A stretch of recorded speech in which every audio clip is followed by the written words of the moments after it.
Which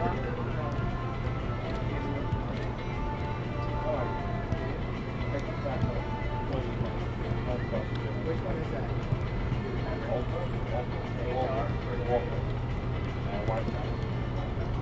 This is weird because I started looking and like there's one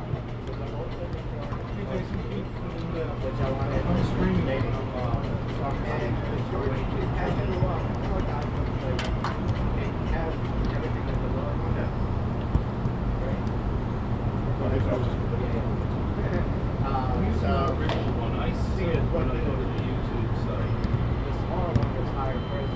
So I just want to check it out. I can't figure that out. I don't even know my wife paid for what I see it. I like this. Okay, call me back. I think it might be Thank you.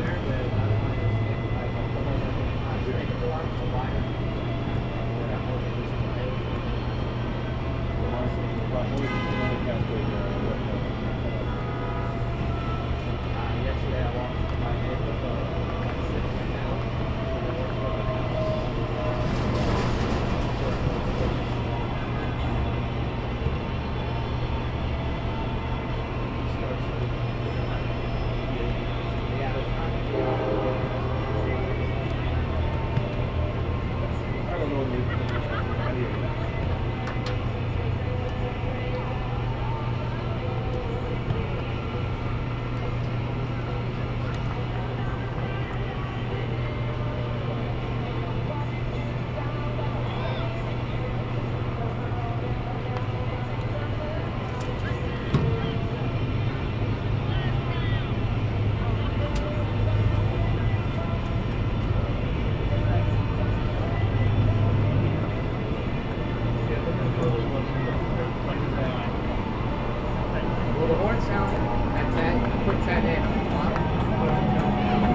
Is there a way to count down? Yeah. Make it act. And when you do enter time, you can count up or down between 1 and 2. See right next to enter time? Just count up, down. Set aim. Yeah. Chooses up or down. Oh, yeah. Okay. So you can down up to Should have done it that way.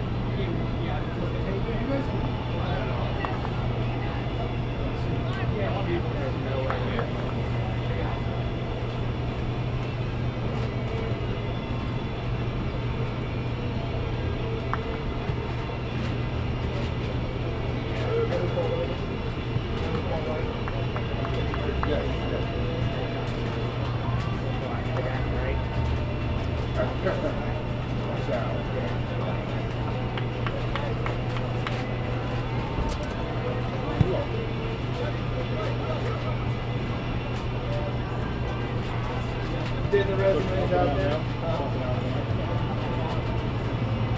I didn't know I was doing this one.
I thought it would stop at 10.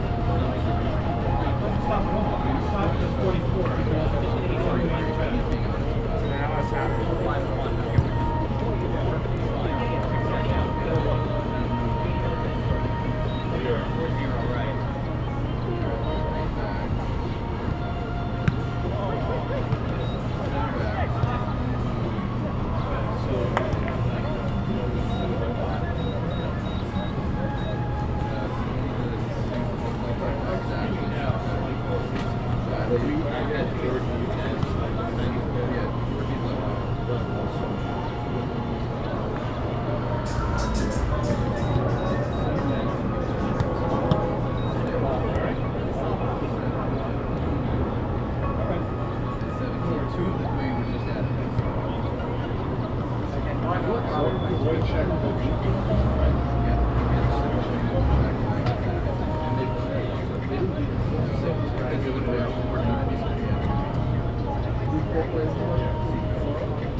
Like us, follow us, and share our stories with your friends. You'll stay up to date on all New York Cosmos happenings with Facebook, Instagram, Twitter, and Snapchat. Hospital for Special Surgery is where the world comes to get back in the game. The hospital is ranked #1 in the nation for orthopedics by U.S. News and World Report. No wonder the Hospital for Special Surgery is the official hospital of the New York Cosmos. For more information, please visit hss.edu/sport. Join us at Hofstra Soccer Stadium on June 23rd at 7 p.m. The Cosmos hosts Elm City Express.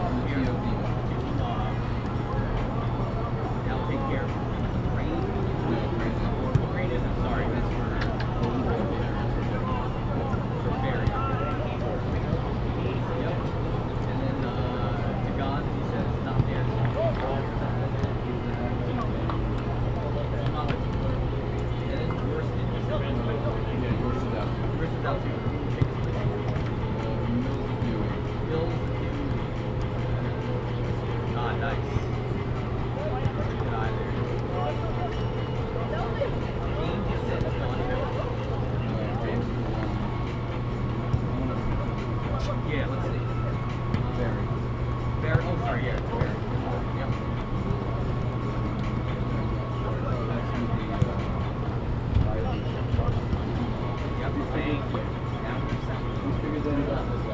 I don't know, like, now it's being running there.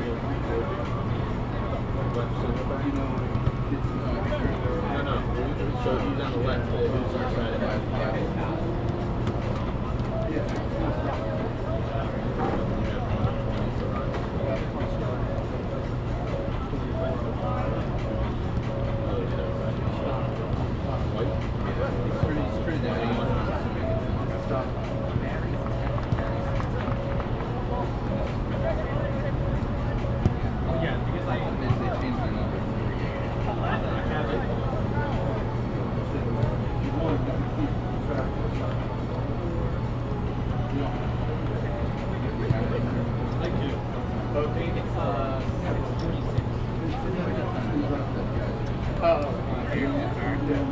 So then we have the 5 green is in the middle. Okay. You're in the middle of the 6, 7.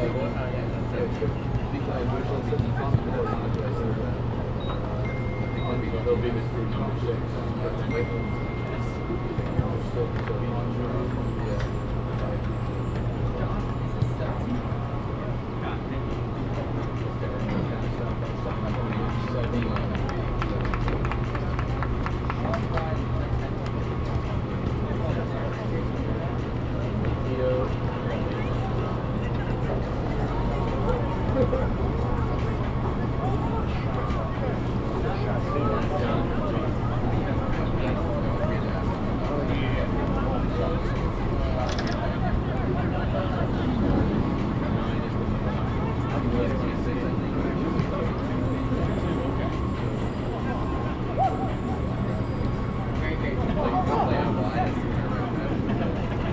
Don't put that on the screen right now. No. Keep that. Charlie Crane, left or right? That's like right? No, it's not. Charlie Crane playing on right. This is right.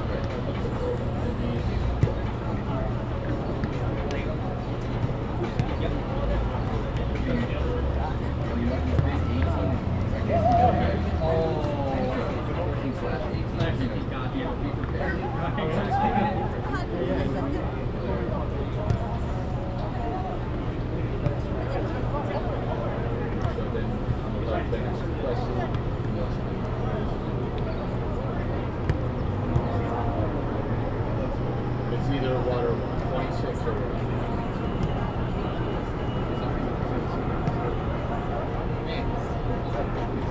whoever writes their numbers.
Fifth sounds awful.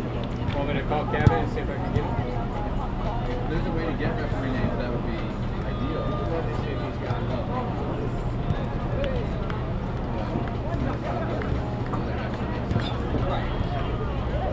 It's so easy, I can grab it. Hey, do you have referee names? One of the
I didn't even know. So, thank you. You're going to be out there during the game, right? Yeah, I'm not coming. This is yours, right?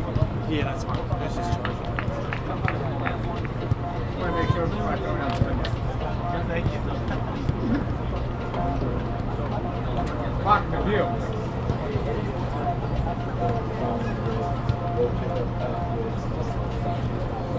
Just for 1-1.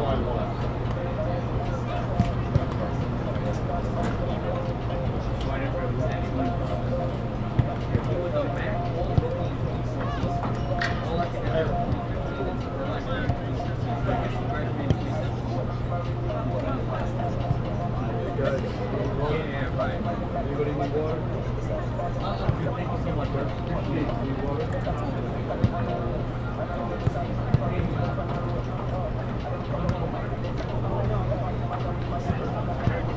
How long do you have?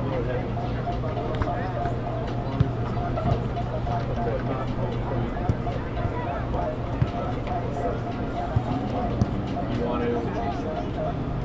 So, I mean, we'll go. You'll be able to talk about this. Cover the safety of this. Yeah, we'll get through here.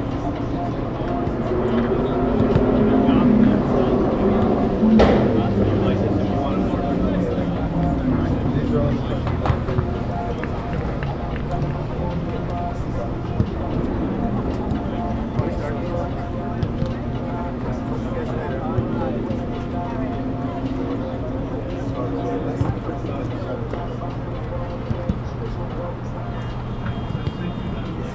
Your attention, please. Kickoff for tonight's match will be 7:10. Kickoff tonight is at 7:10.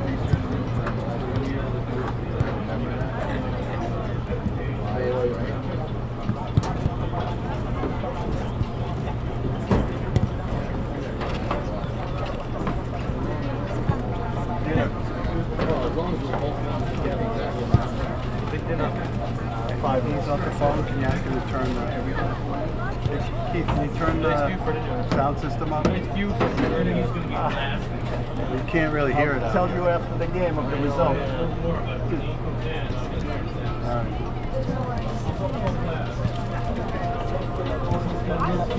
Yeah. Thanks. You have the mic on there.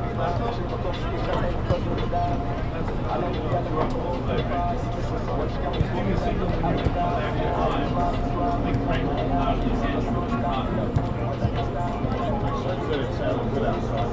Okay, that was good. I just never said you sound fine.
I mean, I guess Cosmos is really cool.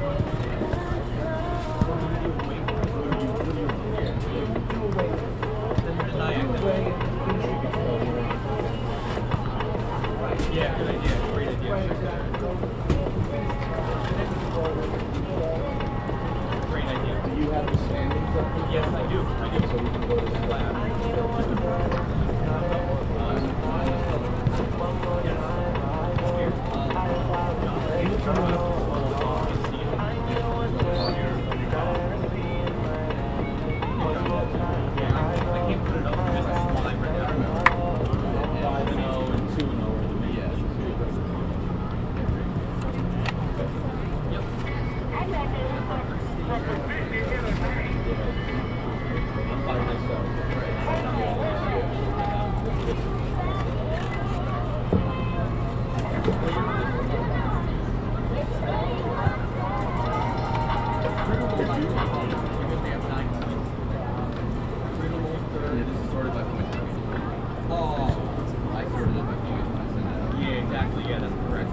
Hey, Cosmos fans, join us at Hofstra Soccer Stadium on June 23rd at 7 p.m. where the Cosmos host Elm City Express. The Cosmos would like to thank our title sponsor, Kickoff, the leading cable provider for the Midwest.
Serve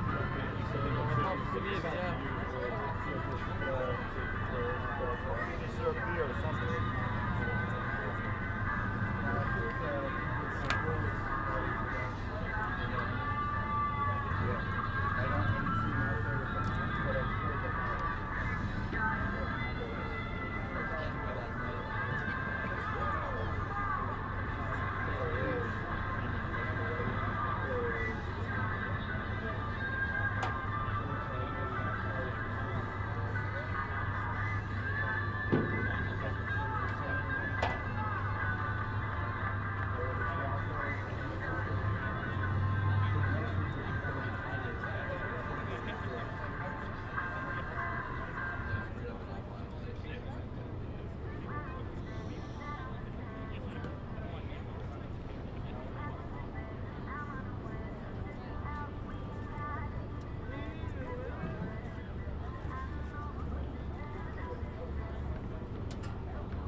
No, you're going to do the hero. They're both close-up cameras. You're going to do heroes. We can do Keith. So after the goal is scored, we can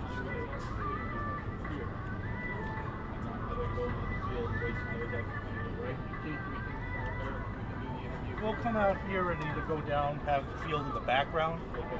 The mic is over here, so.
then I looked on my lunch actually, it's like $150.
Ladies and gentlemen, boys and girls, we ask that you please rise and remove your caps for the playing of our national anthem.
Two teams unbeaten in NPSL play this season, squaring off here on Saturday night. The New York Cosmos B hosting the New York Athletic Club from Rocco Commisso Soccer Stadium at Columbia University. Good evening, everybody. Alongside Sal Rosamilia, I'm Jonathan Yardley. The Cosmos B team coming in 5-0 on the season in NPSL play. They have been dominant, 21 goals for, only 4 against. New York Athletic Club getting a late start because they wanted to have their full roster all season. 2-0 on the season. I think it's safe to say this is their biggest test yet. And we turn to the New York Athletic Club, or NYAC, starting lineup. And this varies game to game, but they are going to come out a little bit more defensive, we expect, than perhaps they did in their wins over Boston City and the Kingston Stockade. Jared Mazzola in goal. Zorbo, Sabalo, Riley, and Georgie at the back. Dimov, and Bayabusha in the middle. And Dimov just joined the team this week. Crane and Mills-Adui out wide. Callum James up top. What are you expecting, Sal? Well, when they don't have the ball, I expect a lot of numbers behind it. Formation, probably a 4-5-1, trying to flood the midfield. We know the Cosmos are going to try to play possession-type soccer, so we'll look for a flood in the midfield from NYAC and some chances on dead balls, restarts, and counterattacks with the number 9, Callum James, up top. For the New York Cosmos B, 7 guys who have started every game this year. The goalkeeper, Kevin Taino, not one of them. But Barajo, Halfhill, Jatella, Garcia, Bardich, Espinal, and Wojtik have started every game this year of that dominant New York Cosmos effort. In their first year, under the first-year head coach, the former captain of the Cosmos, Carlos Mendez, calling the shots for this one, Sal. And we expect them to come out attacking. Absolutely, and a seamless transition for Carlos Mendez, who really, we talked about it a lot during his career last couple of years, was another coach on the field, and he's moved to the sidelines and started off great here in the league, 5-0 for the Cosmos, but sure, 21 goals in 5 league games, and they've gotten off to tremendous starts. What Carlos, I saw in an interview, has talked about is maybe they've taken the foot off of the pedal a little bit, score a bunch of goals early in the first half, and then maybe not having that killer instinct, finishing off a game, allowing other teams to stick around. And against Nyack here today, that's not the team that you want to do that. If you get a chance to bury that game, I'm sure that's something that they've talked about this week. There's Kevin Taino, his 3rd game, his 2nd start since Macklin Robinson, the starter, went down injured against TSF. Cosmos coming off of a 4-2 win against the Rhode Island Reds. New York Athletic Club a 2-1 win at Kingston Stockade. 5-0 the New York Cosmos, 2-0 New York Athletic Club entering play in the NPSL tonight. Underway from Columbia University and the Rocco Camiso Soccer Stadium. New York Cosmos B, all in navy, attacking left to right in this first half. And the New York Athletic Club, white jerseys, red trim, going right to left. Anyway, the youngster Alexis Valela's pass was targeting Wojcik, but it turns over to the New York Athletic Club. Mateo Dimov, first game, turns it over on his first touch. Wojcik from distance. Shot was blocked by Sabalo. Here's the left back, John Neeskins for the Cosmos, out wide.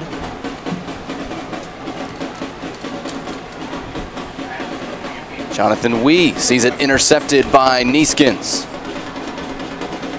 Going end line, and it's tackled out of bounds. Goal kick to the New York Athletic Club. Yeah, it's a nice tackle. It's well timed there, too, from the Nyack defender. He actually was able to knock it off of Neeskins and over the end line for a goal kick. But expect to see Neeskins at that left back position to attack tonight as often as he can. Bit of a unique situation for Nyack. They're playing tonight, and then they're playing tomorrow afternoon against Seacoast United, one of 2 back-to-backs on their schedule.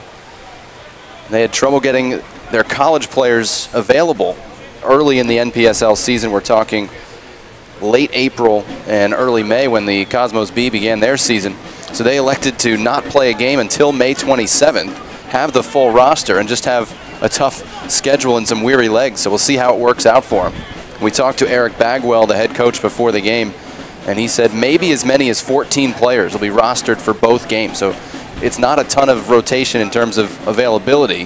How he deploys those minutes remains to be seen. And on the bench for Nyack, Tom Yorston, who has 2 of the 3 goals they've scored on the season. Bledi Bardich, one of those who started all 6 for the New York Cosmos B. Sees that one broken up by Charlie Crane. At the back for the Cosmos, Garrett Halfhill collects. Here's Danny Jatella, the captain, 6th year with the Cosmos since they restarted. Playing it long out of the back for Neeskins. Espinal was wide open, making a run for the top of the 18. It was instead blocked out by the right back, Nick Zorbo. 22-year-old, played at Sacred Heart. A lot of college guys or players who just finished their collegiate eligibility on the Nyack side. It's a heavy touch from Neeskins. It'll be another goal kick.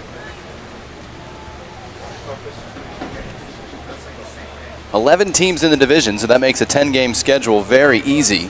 Top 4 advance to the NPSL postseason. Cosmos B, of course, at 5-0 in a 10-game season, in very good position to accomplish that. Nyack's only done it once before, and that was back in 2015.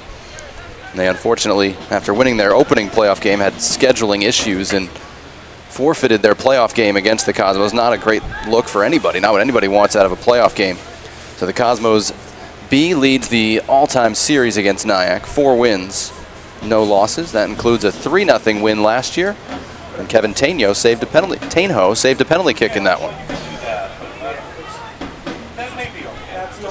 Half hill looking for the run of Wojcik into the penalty area, laying it off. Danny Jatella stopped by Jared Mazzola in the Nyack goal. And absolutely great build up there. Wonderful little back heel by Wojcik into the path of Jatella, who was all alone staring down Mazzola and didn't quite get it cleanly. He tried to just pass it low into the corner, and it was a good reaction from Mazzola to get down quickly with the left hand and keep this game scoreless for now. Jared Mazzola from Summers High School in New York spent the fall at VCU but didn't play, and he's transferring to Quinnipiac for next year as a redshirt freshman. He was outstanding in their win at the Kingston Stockade last week. We couldn't get official confirmed save numbers from either Nyack or Kingston, but it was somewhere between 5 and 10, maybe even double digits for Jared Mazzola. Really impressive in that one after their goalkeeping coach had actually started the opener. So we're keeping count tonight. That's one save for Mazzola in the early going. Well kept in by Barajo. Not quite.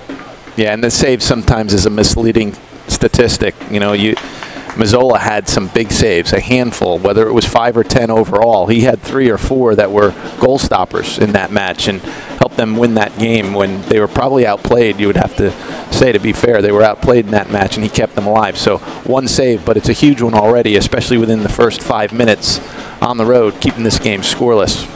Sal Rosamilia, former All-American goalkeeper right here at Columbia.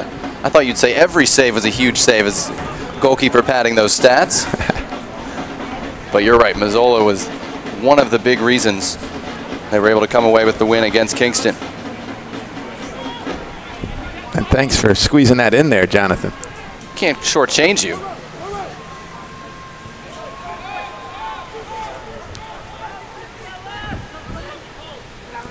And here's where we talked about the formation for Nyack. They'll list themselves as a 4-3-3. When they have the ball, yeah, they'll attack with some wing players getting up the field, but with the Cosmos expected to have the majority of the possession, they're going to sit in as many numbers behind the ball as they can. All 11 players now sitting back, and 11 behind the ball, trying to make it difficult for the Cosmos to play through the midfield.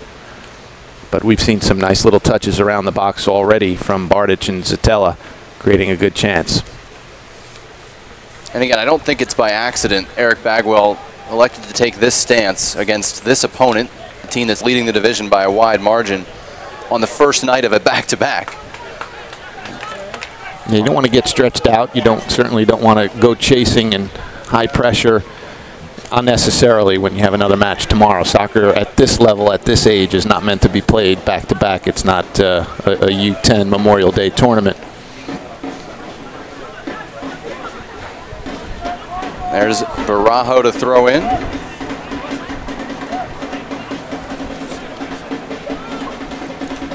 Finds Alexis Villela. He did turn 20 in April. I called him a teenager before. His 4th year with the Cosmos from San Diego. Turned pro as a 15-year-old. His 2nd start. And he's one of the guys who figures to benefit from this level of play and increased reps at this age, trying to get back into the U.S. Youth National Team picture. 1-2 between Bardich and Wojcik. Bardich into the box. Slide tackle, and this time it does come off Nyack for a Cosmos B corner. And that's how to break it down, though. Even though they're getting numbers behind the ball, they're trying to clog the middle of the field. Quick one-touch passing in and around the penalty area is always going to work, and we've seen it a couple times down that left flank, getting behind defenders with some quick passing.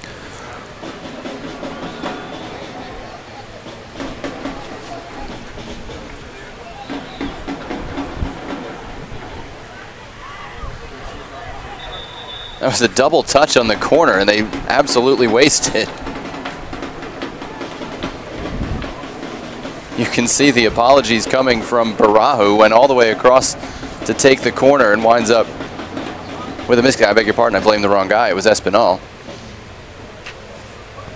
Yeah, they tried to play and flood the field there, a 2-on-1 opportunity, and stubbed his toe or whatever he did. But the Cosmos, throughout their recent history here in the reboot in these last few years, have always been just clinical on restarts, have been great off of corner kicks, free kicks in the offensive third. That left a lot to be desired there. It's not going on Darwin Espinal's highlight reel. He's tied for the team lead with 4 goals this year, so he's kind of covered in that department.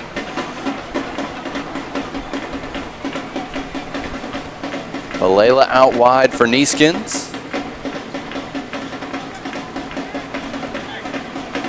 Just underway, 10th minute from Columbia. Alongside Sal Rosamilia, I'm Jonathan Yardley. We're playing this game at the Rocco Camiso Soccer Stadium, and we do want to pass on our deepest condolences to the Camiso family. Rocco's mother passing away last night, Maria Rosa Camiso. So the thoughts and prayers of the organization, of course, and all those who just like soccer go toward Rocco and his family today.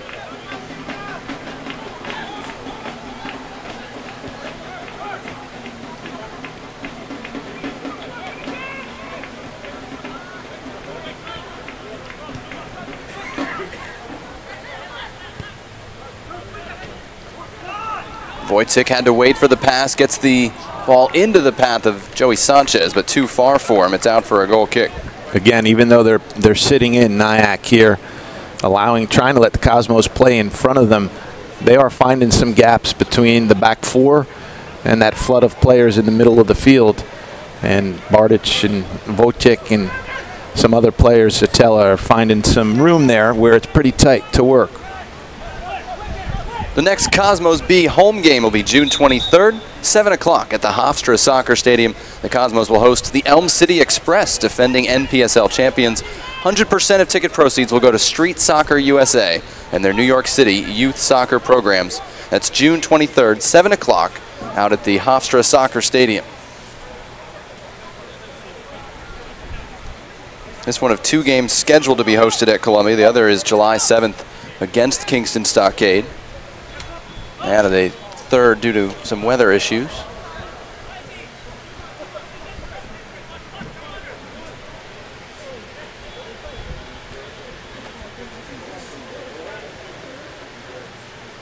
There's the Cosmos. That was the Nyack sideline, I should say. Everyone's in navy blue tonight, not helpful.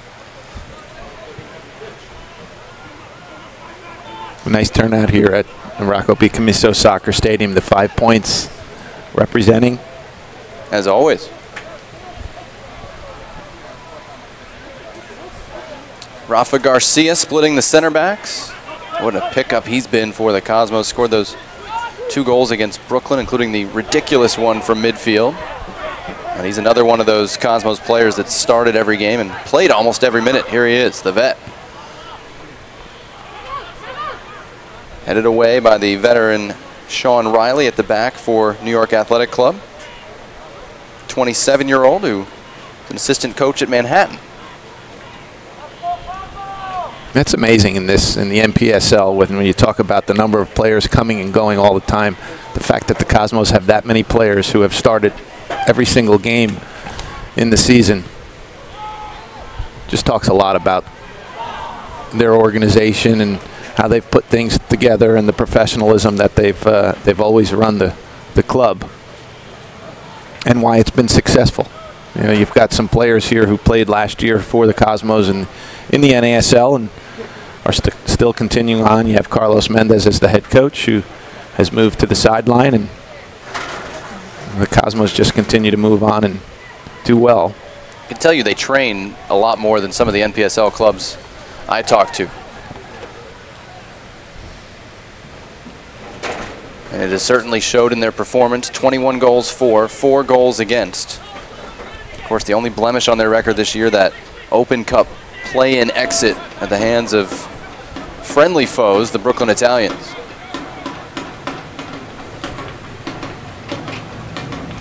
And it's a shame when the Cosmos fall out of it before they get to where some of the higher level professional teams enter that Open Cup, because the last few years we've seen the Cosmos do great things in the Open Cup against MLS teams. It would have been fun, that's for sure.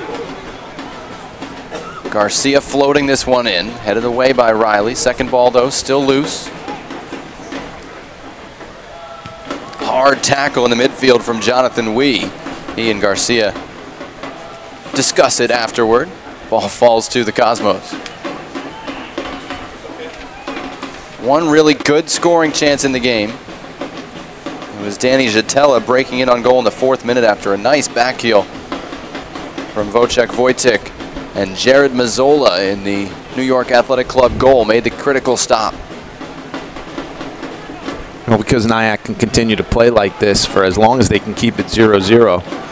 An early goal would have changed the way, if they wanted to get a result out of the match, it would have forced them to change the way they've been playing. Callum James, the lone forward, got that one ahead. This is Kwesi Mills-Adui. Works at a law firm during the days.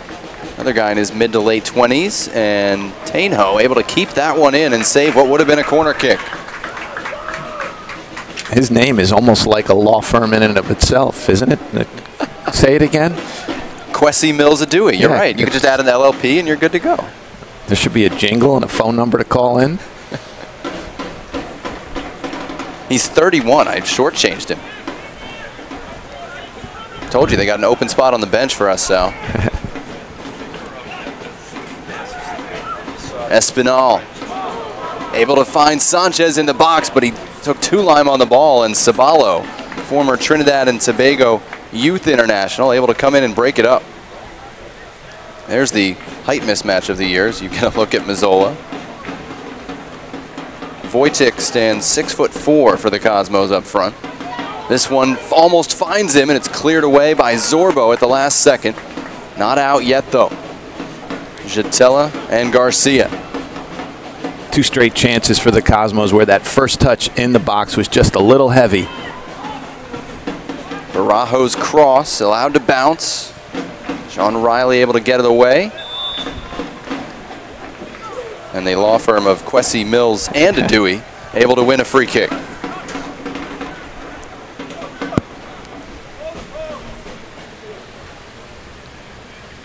And after the first 15 minutes, Nyack's got to like where they're at. I mean, they took the pressure early. One great chance from Jatella, big save from Mazzola. And if they can play this game in 15-minute chunks and continue to keep it scoreless, they've got to feel pretty good. Wojcik couldn't hold that one up. Sabalo able to get there wearing the captain's armband. Gets it away to Crane. New York Athletic Club, even playing 1 game a week the first couple of weekends, was forced to make a number of changes in-game due to injuries. So no Maxi Ojeda today. He had started as a central midfielder. And no Deshaun DeGan either out of Albany, although he could be back in the next couple of games. Well, you mentioned it earlier that 2 of their new players just signed this week are starting in the center of the midfield for them. Matteo Dimov, whose name we haven't called much, earned a spot from Eric Bagwell in a tryout conducted earlier this week. So he's still getting to know the names of the guys next to him.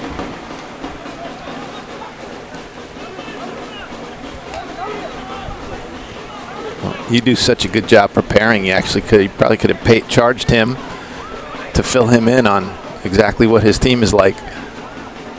Espinal finds Wojcik, tight angle, wanted to get back to the left foot, and Mazzola able to make a reaction save from close range there. I don't know that it was textbook, but it was effective. Well, I think Wojcik kind of just hit him with the ball.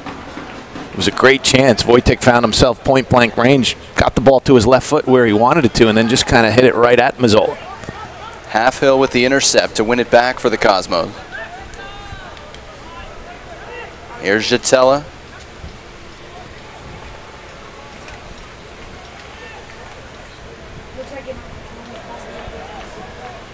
Neeskins quickly closed down by Zorbo.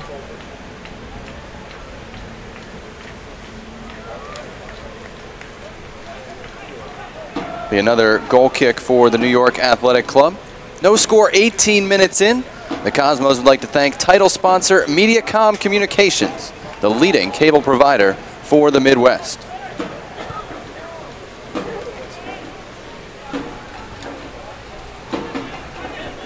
No score yet, and as you mentioned, Sal, the Cosmos are used to having the lead by this point in the game. No breakthrough yet. This is Bardich to the left foot. Headed in by Wojcik. On cue, the New York Cosmos go in front in the 19th minute. It's goal number 5 for Wojciech Wojcik. And a great job really by Bardich there, though, to get that service across, get around his defender, get the ball to the end line, serve it across with his left foot, and right to the head of Wojcik.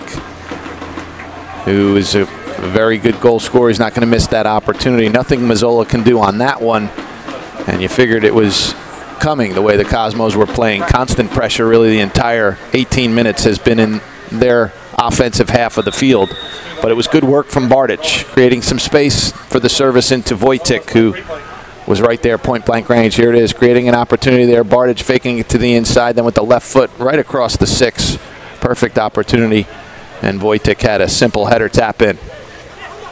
Towing that offside line as we looked at it again. I couldn't tell if he was behind the ball or not. He certainly had a shoulder in front of his defender. There's definitely no video assistant referee or video review available for this one. And the New York Cosmos will celebrate the 1-0 lead. Well, more important that, well, along with the importance of where Wojtek was when the ball was served, was it a square ball? If that ball is not played forward to Wojtek, then he can be in an offside position, but he's not considered offside. So we need to get another look at that, and I'm sure we will. If not here in the first half, we'll get a look at that at halftime. But if that's a square ball across, or if it's pulled back from Bardic, and I think it was, it could be one of those things, then certainly Wojtek's in a good spot, not in an offside position. 25-year-old Wojtek, his first year with the Cosmos, played his college soccer at Bradley. Last couple of years with the Oklahoma City Energy. Scored by number 12, Wojtek. The goal was scored in the 19th minute.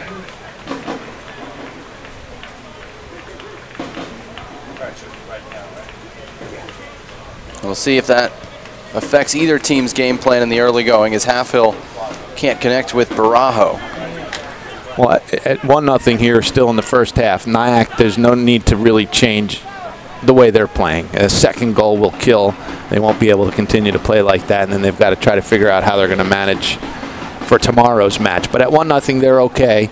You know, they can stay 1-0 till the final 10 minutes and then push for a result here on the road. But Cosmos would love to get that second opportunity, second goal before halftime.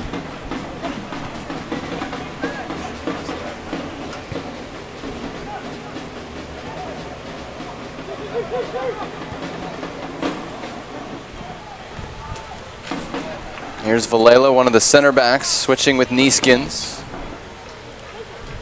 Bardic was dispossessed. Zorbo, I should say, wins the free kick. They got a Zorbo and a Yorston, and got to make sure we keep them straight.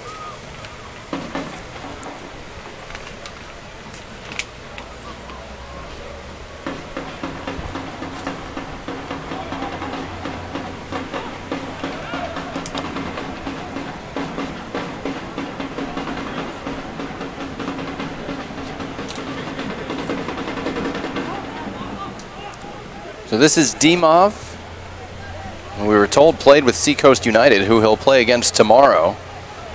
In past years, 25-year-old Bulgarian is into that holding midfield role for Nyack today. Garcia got it away to Wojtek. And now the other hulk of a player for the Cosmos, Garrett Halfhill. He's a lowly 6'2", 185 compared to Wojtek.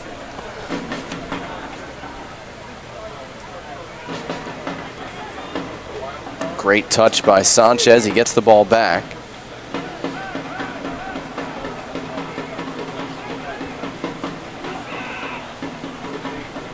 It's just a roster that's really well put together with the Cosmos. There's no weaknesses. There's depth all over the field. They've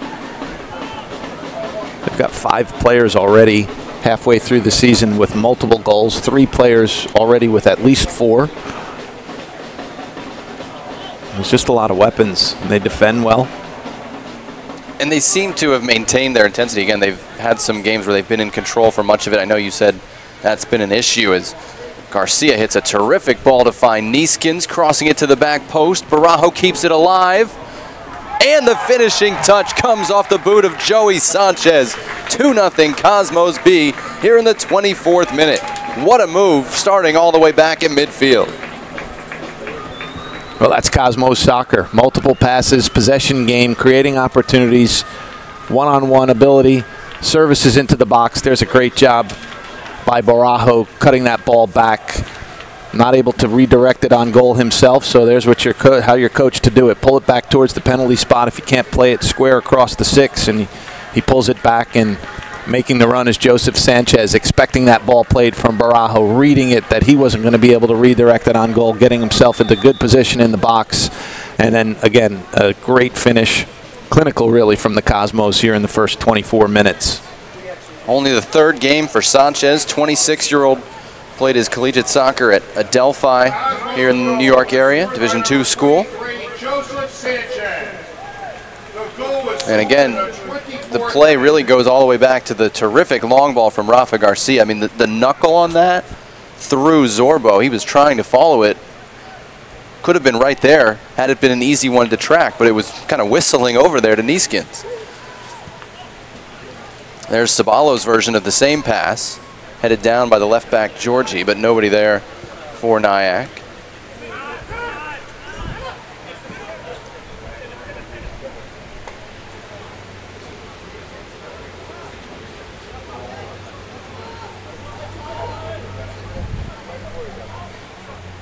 Very curious to see the Cosmos. We mentioned that next home game is against Elm City Express out of New Haven. And that's another one that is very delayed in their schedule. They've only played one game, whereas the Cosmos are in their 6th, and they lost it. These are the defending champs. So I'll be very curious to see if they can get up to speed in a hurry, both in that head-to-head game with Cosmos B and in all of their matches, which come in short order. 10 games or 9 games in about 6 weeks to finish in the top 4 and qualify for the postseason.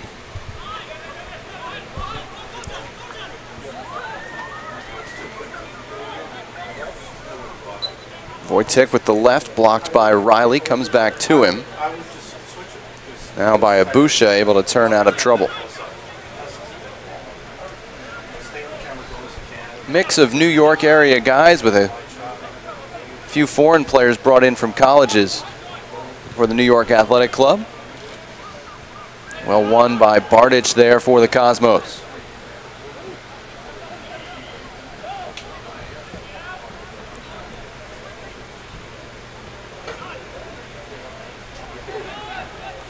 Georgie equal to that, give and go. Rafa Garcia, though, able to break up the play at just the right time for the Cosmos.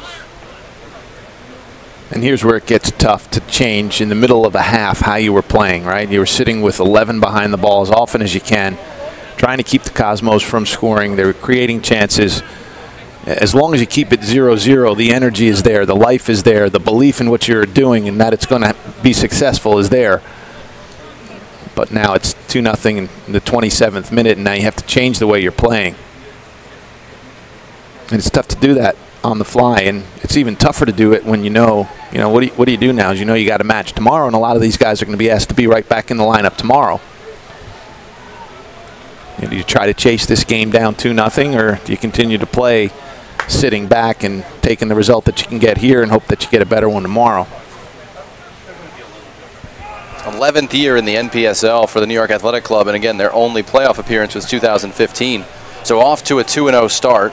Home game tomorrow against Seacoast probably at this point is already a little bit more important than the result you get out here tonight. And again, I think Eric Bagwell made some of his lineup decisions with that in mind. Yeah, their leading scorer after two games. Two goals. Yeah, he's in the 18 tonight, but not in the starting lineup. Look, the Cosmos are going to win a lot of games in the league. There's no question about that. They're halfway through, and they're 5-0, and they're scoring goals in bunches, and it's continuing tonight. So dropping a game to the Cosmos, you're not really losing much on the field. No.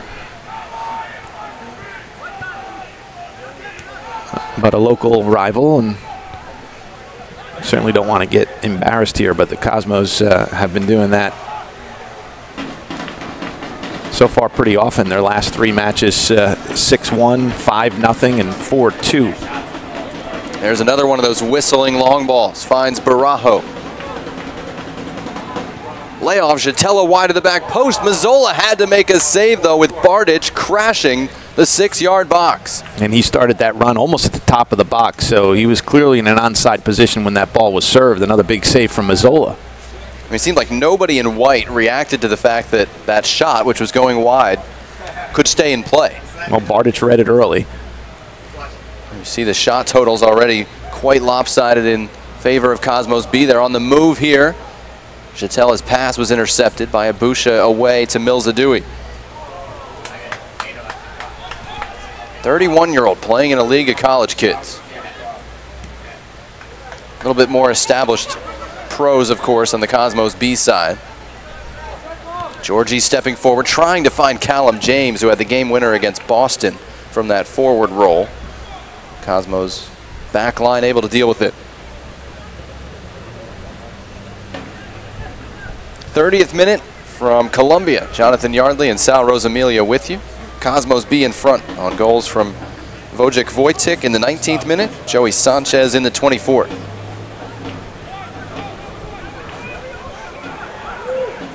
Jatella allowed to turn. Everybody, as Sal has mentioned, sitting deep. That time, Jonathan Wee, Fairfield product, started the counter for Nyack. Here is Callum James, waiting for some support. He's got a long wait ahead of him. Working against Valela and wins a throw-in for Nyack. That's just a great job by Callum James, though. He is all alone by himself up top. Did a wonderful job holding it, allowing some white shirts to get forward, and not giving it up. He'll be a senior in the fall at Benedictine College, an NAIA school in Kansas. Limited to one game last year, but one of their leading scorers as a sophomore. And really, for the first time all half in 30 minutes, they had an opportunity to get some numbers forward on a dead ball throw-in. And it quickly goes the other way.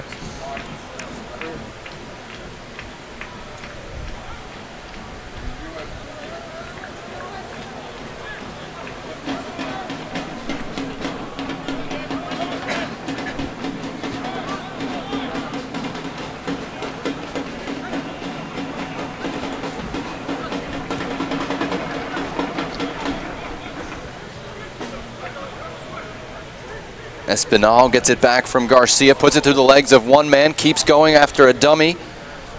Here's Bardich, Riley all over him in a physical battle, and Bardich with the shoulder charge commits the foul. Free kick to the New York Athletic Club. A good job by Sean Riley. Always kept himself in a good position there, was using his body effectively and matching the strength of Bardich. And eventually draws the foul.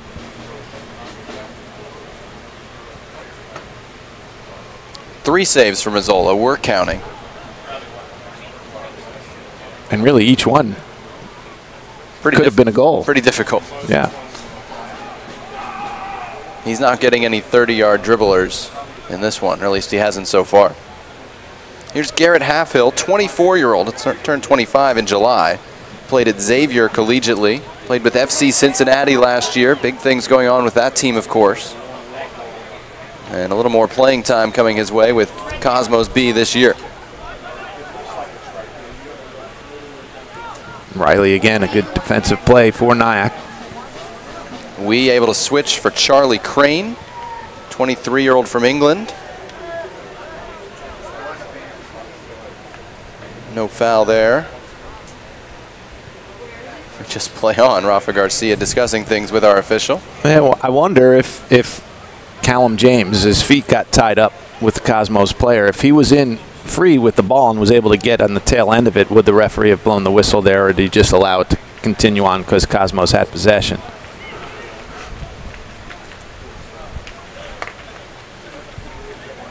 You know, is it right to penalize somebody when two players' feet just come together? I don't think anybody meant to do anything there. Risky tackle by Bayabusha.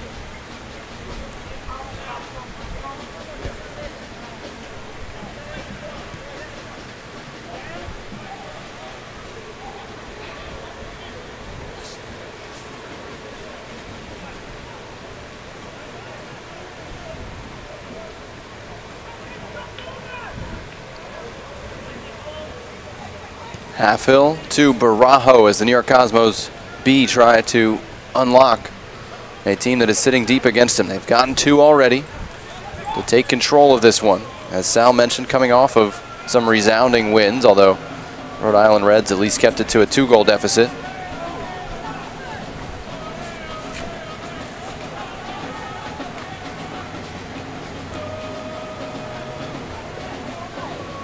Juma Bayabusha moves it out wide for Mills Adui.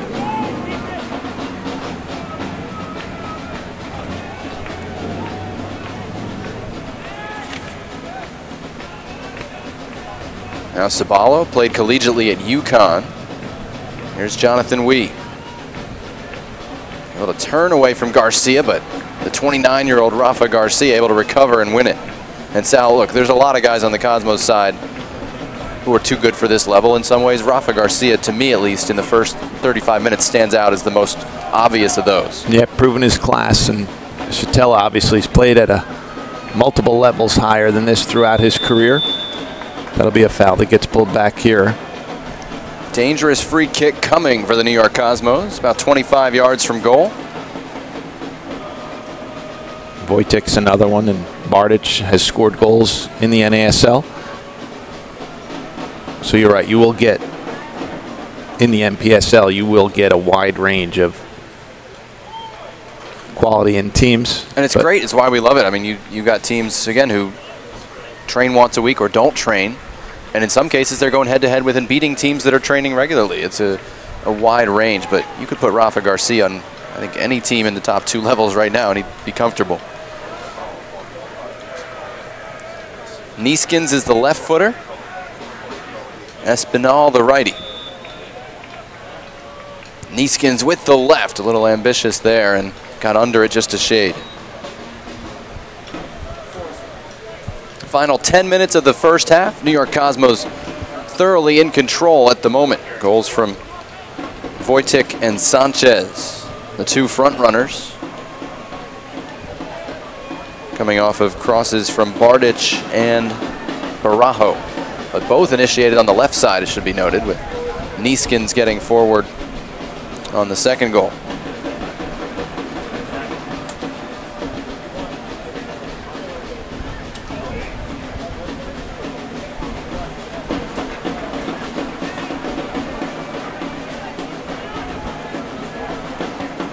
Valela with the switch for Barajo, another one who's played at higher levels. Espinal drives it low. One touch came off the post. That should be out of bounds. I think that hit the tire. The tire. Yeah, it was a good strike, good redirect towards goal by Bardic, but that ball was out of bounds. It hit the side of the goal. I think we had a better angle for that than at least one official. Probably somebody should have seen it. Espinal was playing for the South Florida Surf in the Open Cup a year ago, then got picked up by Reno in the USL and is back to the professional ranks. As Jatella goes backward for Valela.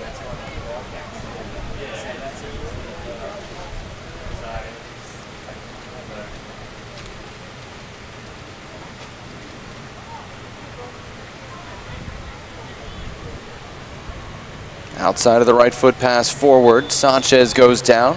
Took a knock from behind from Sabalo. Another free kick for the New York Cosmos, a little bit farther out this time.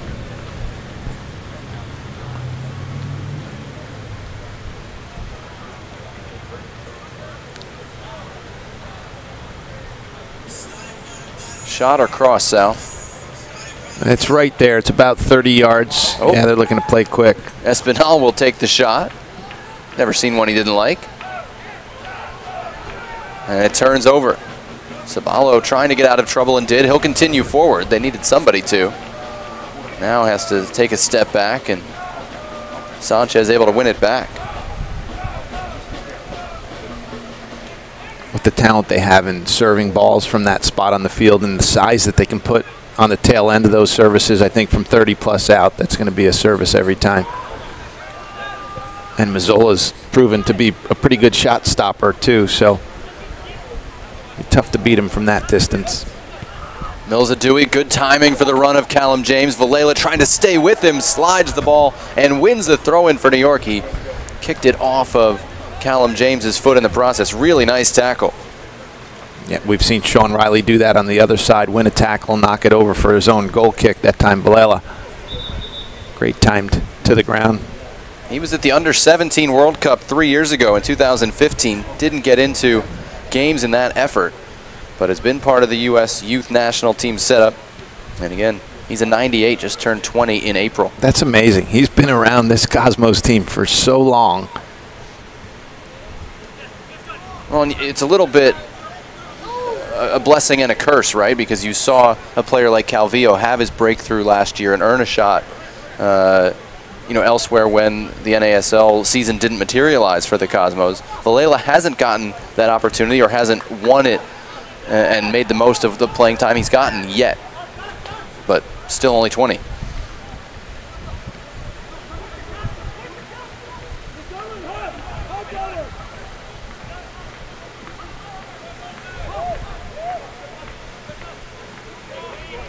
Here's Wojcik pulled out on the right. Big guy running at you. Lays it off for Barajo. His cross. Can't find a target in blue. Should tell his pass. Wound up with the wrong target, but it stays with the Cosmos.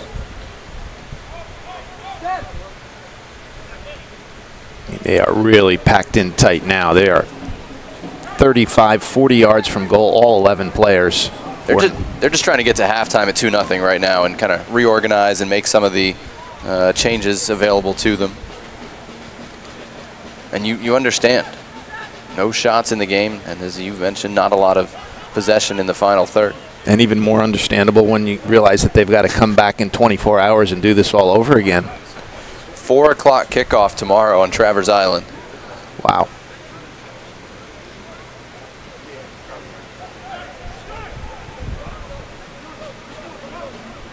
Seacoast United, the next opponent for both of these teams. The Cosmos will play up at Bowdoin June 16th, next Saturday night away.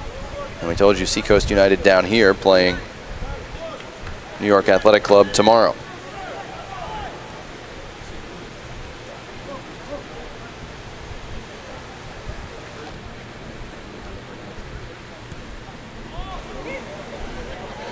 This is Espinal playing it across, and that was not the run that Sanchez was making. Nyack able to clear, and they try to play out of that back to their credit. Zorbo, the right back, wins a free kick. Now, Hospital for Special Surgery is where the world comes to get back in the game. Ranked #1 in the nation for orthopedics by U.S. News & World Report. No wonder the Hospital for Special Surgery is the official hospital of the New York Cosmos. For more information, visit hss.edu/sports. Hospital for Special Surgery.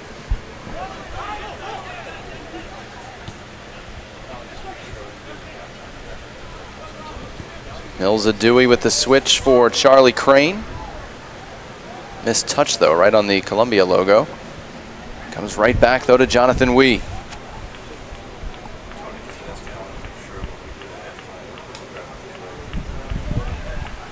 Nieskins battling in the corner. Dimov read that correctly, but couldn't come up with the ball when he got on the spot. Bardich, on the seat of his pants, was able to keep it going forward, and the Cosmos win a free kick. That's not a bad foul from Nyack in the center circle there, as they did have some numbers pressed forward, and they weren't in a super rush to get themselves back.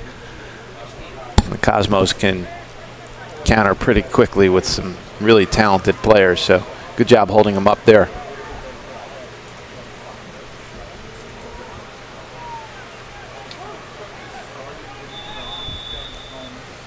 Foul behind the play with Sabalo and Bardich tangling up. It'll be a free kick for the Cosmos.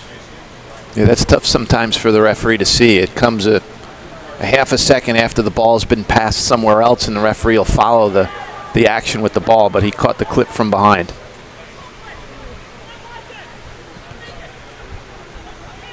Espinal for the run of Barajo, who's been active. Crosses to the back post, and that header is wide. Joey Sanchez pulling off his defender, but couldn't direct it on goal.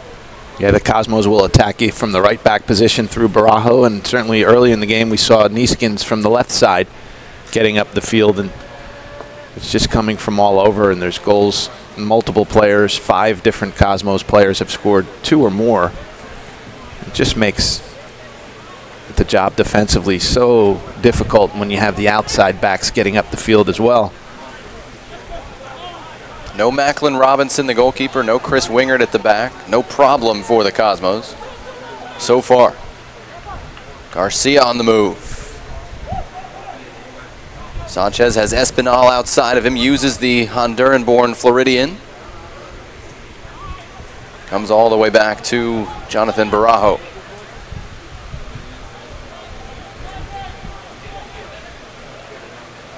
Barajo's brother plays in the NPSL with FC Motown over in the Keystone Conference. And they are off to a pretty good start. They're in New Jersey. They're one of the couple of New Jersey teams in the Keystone Conference, of course, named for Pennsylvania. They're on the road tonight. We'll try and get you a score at halftime.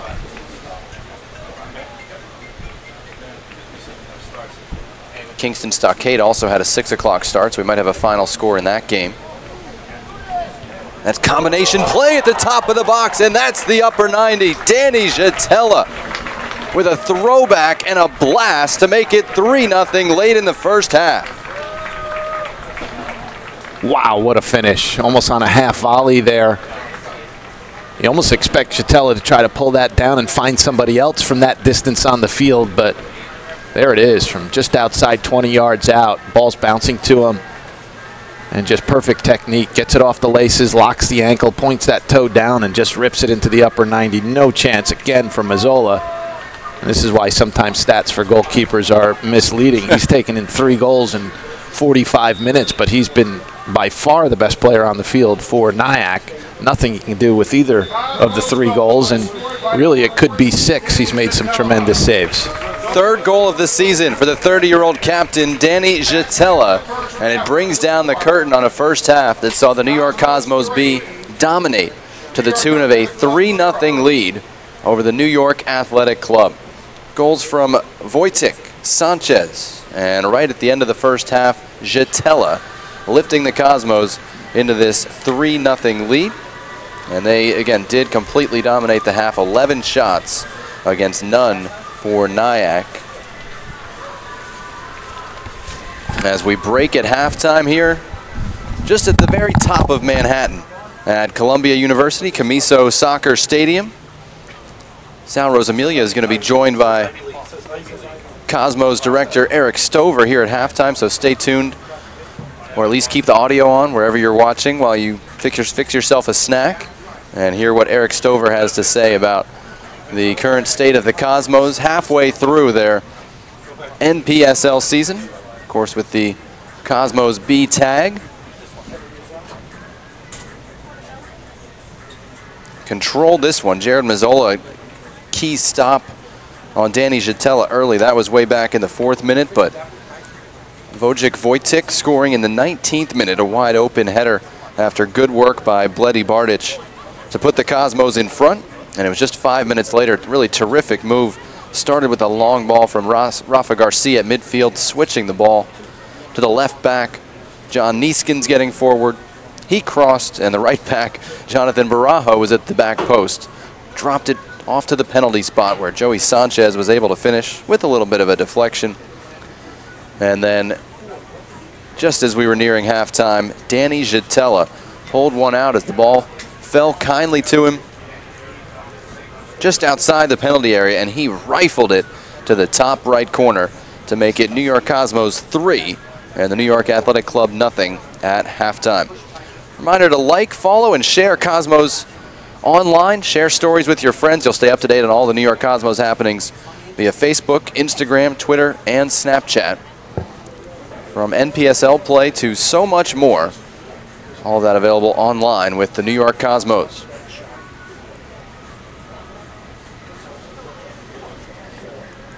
Right here, 3-0 the score in NPSL action.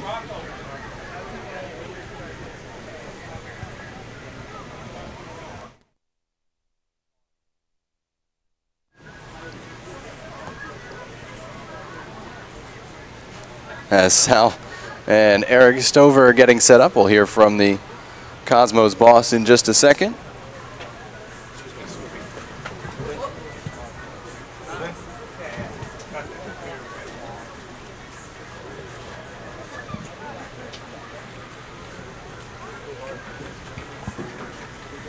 I got him to his audio.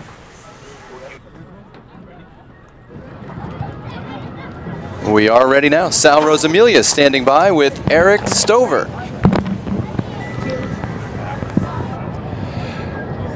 And thanks. I'm here with Eric Stover, and first, Eric, I got to say we planned on speaking at halftime with Rocco Commisso, so thank you for stepping in. And of course, our condolences and thoughts and prayers go out to Rocco and his family on the passing of his mom. But thanks for stepping in this halftime and talking with us. I wanted to talk to Rocco about, it's out there, people have been talking about it, his $500 million proposal to U.S. soccer.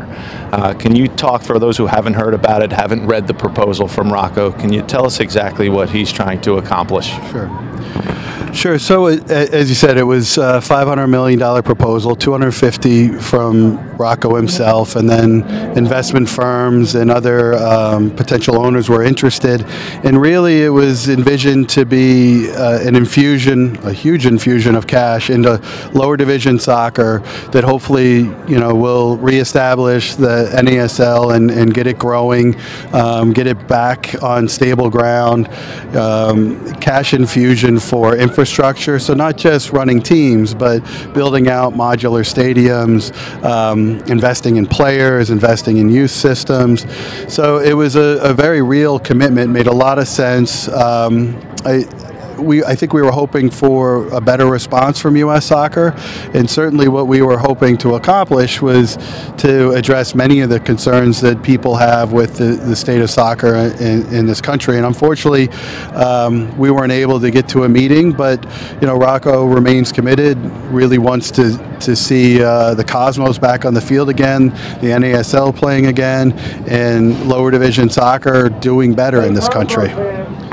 The proposal was a 10-year plan, basically, and in the proposal it talked about owners having ownership interest in perhaps multiple teams. Why did Rocco think that was important to the success going forward?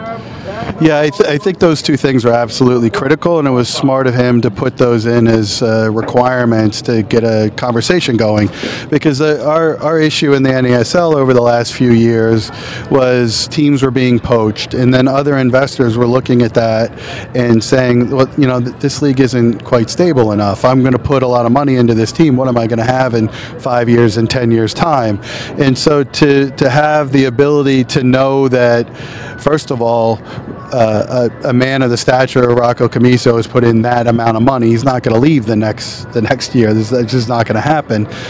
But also that the sanctioning requirements with U.S. Soccer would be lessened a bit, so we can get this league going, that there's not constantly a question about what's going to happen next year, so that made a whole lot of sense.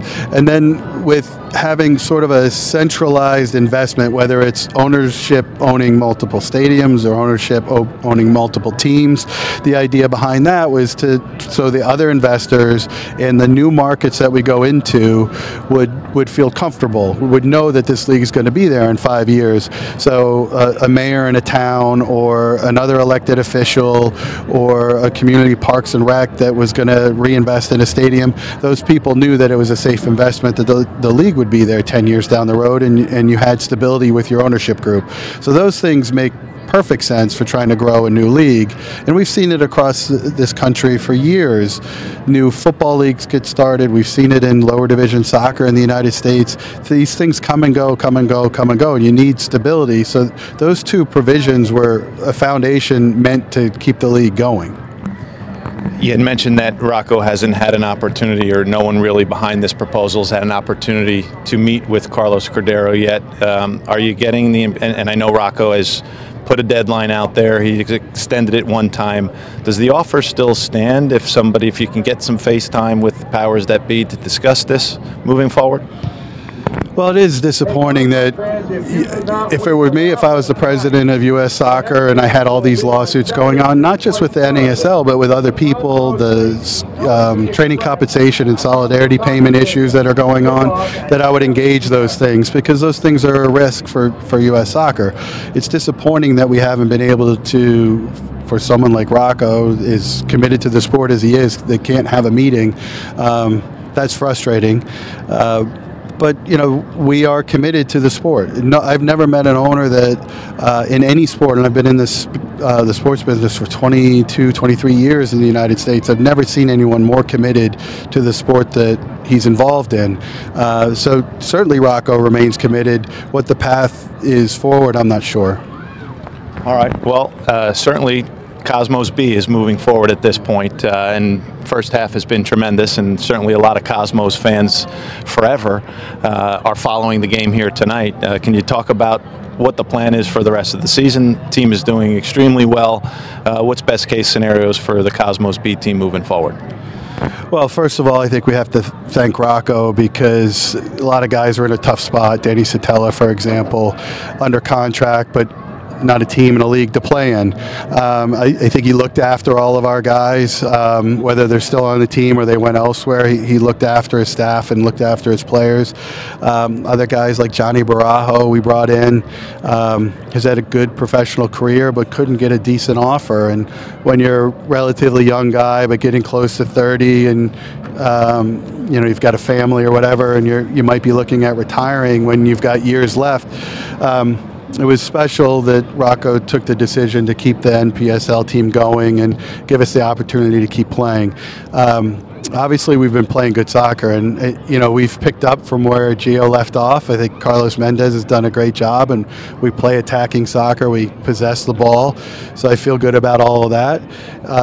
Hopefully, we'll go on a run here. I think if we win today, that's going to put us in really good position for the playoffs. And at the end of this season, whether we win a championship or not, I'm not sure. But hopefully, we can get some progress with U.S. soccer, and there's a 2019 for us. Eric, thank you for your time and some insight on the proposal from Rocco Commisso, and enjoy the second half. We'll get back to that second half, throw it back to Jonathan right now, and we'll be back shortly. Thank you, Sal. Halftime here at the Rocco Commisso Soccer Stadium at Columbia, with the New York Cosmos B leading the New York Athletic Club 3-0. Goals in that first half again coming from Wojciech Wojcik, Joey Sanchez, and Danny Jatella. Jatella scoring right at, or just before, the halftime whistle to make it 3-0 in a first half dominated by the Cosmos from start to finish.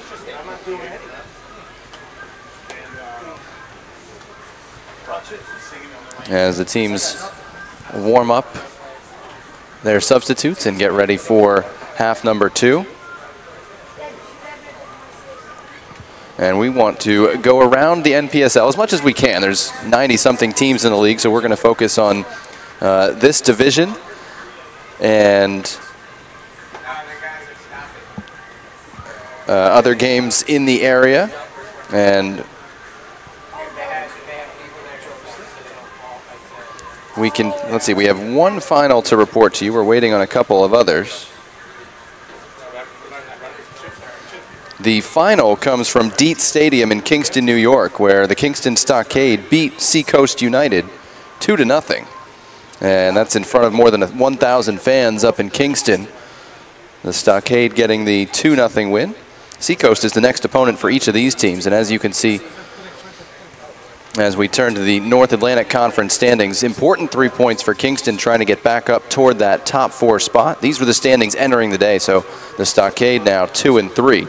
Seacoast United, winless, will be down here tomorrow, take on the New York Athletic Club at Travers Field, and then we'll host the Cosmos next week at Bowdoin. Cosmos, of course, in first, Hartford City in second, Greater Lowell in third. No update on their home game yet tonight, but other scores around the conference.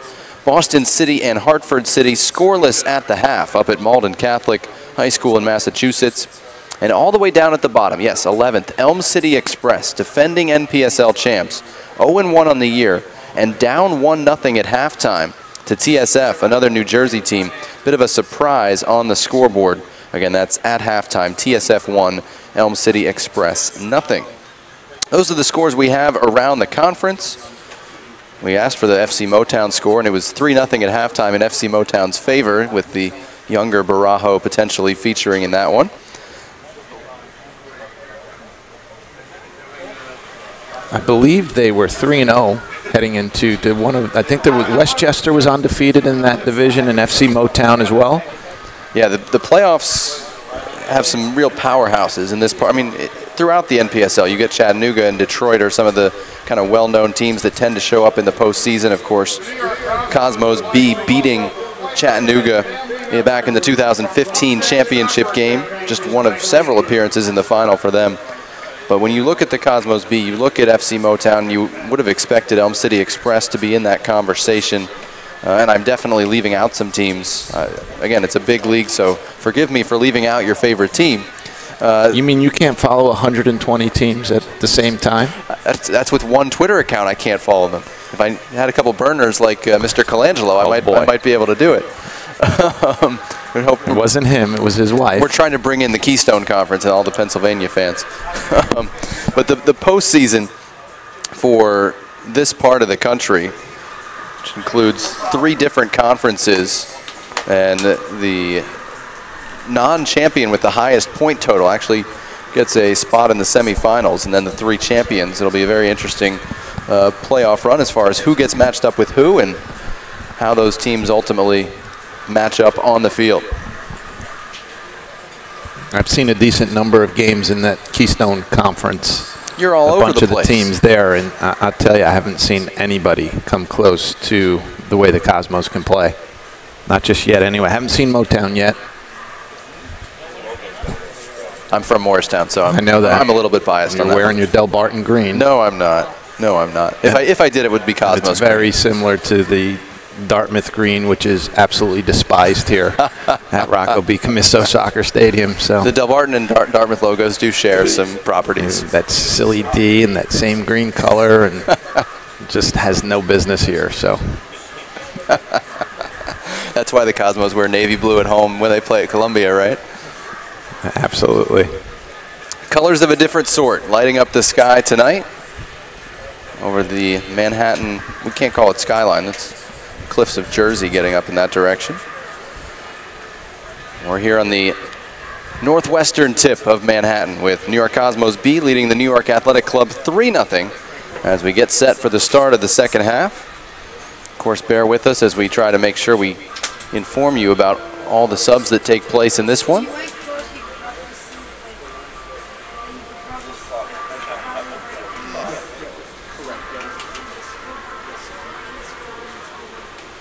Hey, we have a goal. Early second half, Boston City has taken the lead over Hartford City. Rigoberto Jimenez, of course. You know all about Rigoberto Jimenez, don't you? The opening goal for Boston City in the lead against Hartford City. Again, that's at Malden Catholic High School in Massachusetts, so a Boston City home game.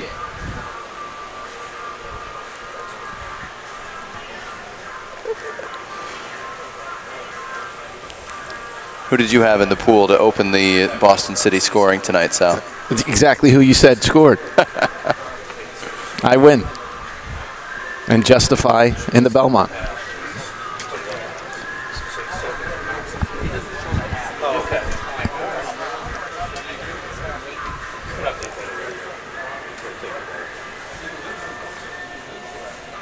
I see a lot of green in the stands, Sal. Must be rough on you as a Columbia guy. It's really painful, and you're not helping. It's a brighter green. It's Cosmos green. Although Cosmos heroes are in navy blue tonight. I got to credit every time I do a game and I see uniforms like this where it's so easy to see both teams' colors. Thank you. And all I could say to the kit guys and gals who are putting this together, thank you.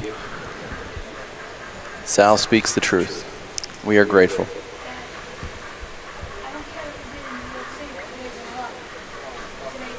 No changes that I've seen for the New York Cosmos B on your right in navy blue. Got some black armbands on in honor of Rocco Camiso's mother, but on navy blue background, a little difficult to pick them up. And there's the New York Athletic Club. See what changes, if any, were made at the half.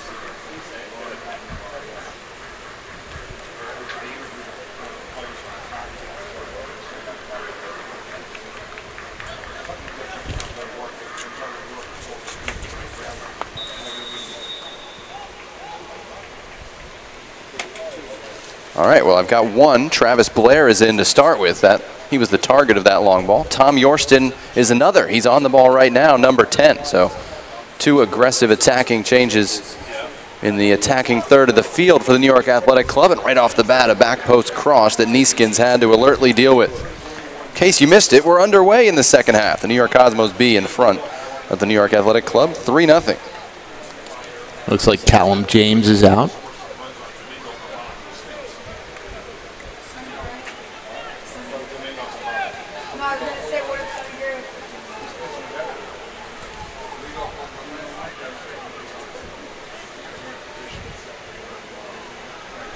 That's picked off by the left back, Georgie. Going to shoot himself with the right foot, but well wide. Looks like Jonathan Wee might be off too. Yorston replacing Wee. Noteworthy, Sal. First shot of the game for the New York Athletic Club here, right at the 46-minute mark. So yeah, just to summarize what Sal has already told you, Tom Yorston in for Jonathan Wee, and Travis Blair in for Callum James at the half for the New York Athletic Club.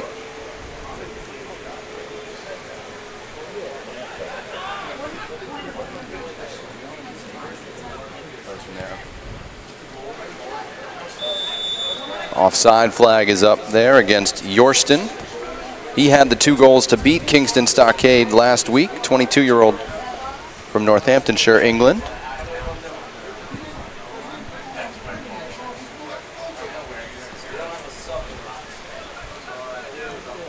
He plays at Division II Caldwell University in New Jersey, and we asked Eric Bagwell how he put together the group. It's pretty eclectic, and he said, in some cases, I have a good relationship with a coach, and he sells me on a guy. But in other cases, the kid sells me. He goes out and finds his own NPSL destination, and Yorston was one of those. And I gave you some bad info, Jonathan. Jonathan Wee is still in the game. It's number 7, Dimoff. Mario Dimoff is out, not 17. 17's still in. I appreciate you owning up, Sal. Yep. I did it on purpose because of the whole Del Barton and Dartmouth discussion. Just try to screw you up. Try to make me look bad. I get it. I get it. This is Sanchez, one of the goal scorers, out wide, just in front of Barajo. He floats it in. Wojtek read it best, tried to bring it down, and saw it deflected out in the end. Last touched by Wojtek for a goal kick. Yeah, it's Nick Zorbo. Boy, he misread the cross initially, and you called that perfectly, and Wojtek read it better. But then it was a good recovery from Zorbo. Made it difficult for Wojtek to pull the trigger, get a shot towards goal, and then also was able to play it off of him for a goal kick. Sorry guys, didn't want you in the dark.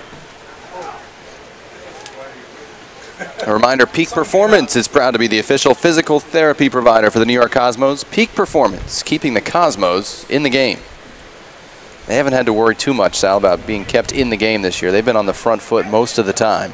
3-0 lead at the half in this one. A little renewed commitment, though, from the New York Athletic Club as we start the second half. That was Zorbo battling with Bardich. They've been fun to watch all over the field, and an emphatic. The next one, you're getting a persistent infringement yellow warning for Bloody Bardich. That was it, absolutely. Pointed to a couple of different spots on the field that Bardich was involved in. Basically a final warning. That's broken up by Espinal for the Cosmos on the run. Looking for Bardich, and it was broken up by a sliding Jonathan Wee, just to remind us that he is in the game. It'll be a Cosmos throw in on the near side. Cosmos be in a 4-4-2 as they have been pretty much the whole year. Kevin Taino, his 3rd start in goal. Barajo, Halfhill, Valela, and Neeskins, the back 4, right to left. Danny Jatella on the ball, and Rafa Garcia, the holding midfielders. Jatella harassing here, but can't come up with the ball. It's Garcia who intercepts. Darwin Espinal, Bloody Bardich, the wide midfielders, who like to get forward, of course. Joey Sanchez and Wojtek, each with a goal. The forwards for Carlos Mendez.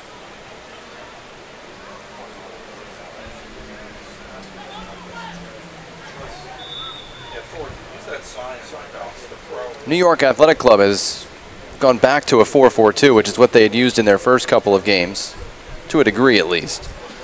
Jared Mazzola in goal, Nick Zorbo, Dwight Sabalo, Sean Riley, and Daniel Georgie at the back. Juma Bayabusha and Jonathan Wee, the central midfielders. Charlie Crane on the right, Kwesi Mills-Adui on the left. And here in the second half, the forwards are Travis Blair, number 18, and Tom Yorston, number 10. That's deflected. Onside apparently, cut back, and skied well over by Darwin Espinal. Missed opportunity for the Cosmos. Yeah, it was deflected. It almost looked like it could have been a pass from Bardich, but I think you were right. I think he tried to take that down and do something with it himself, but it ended up going right into the path for that shot over the bar.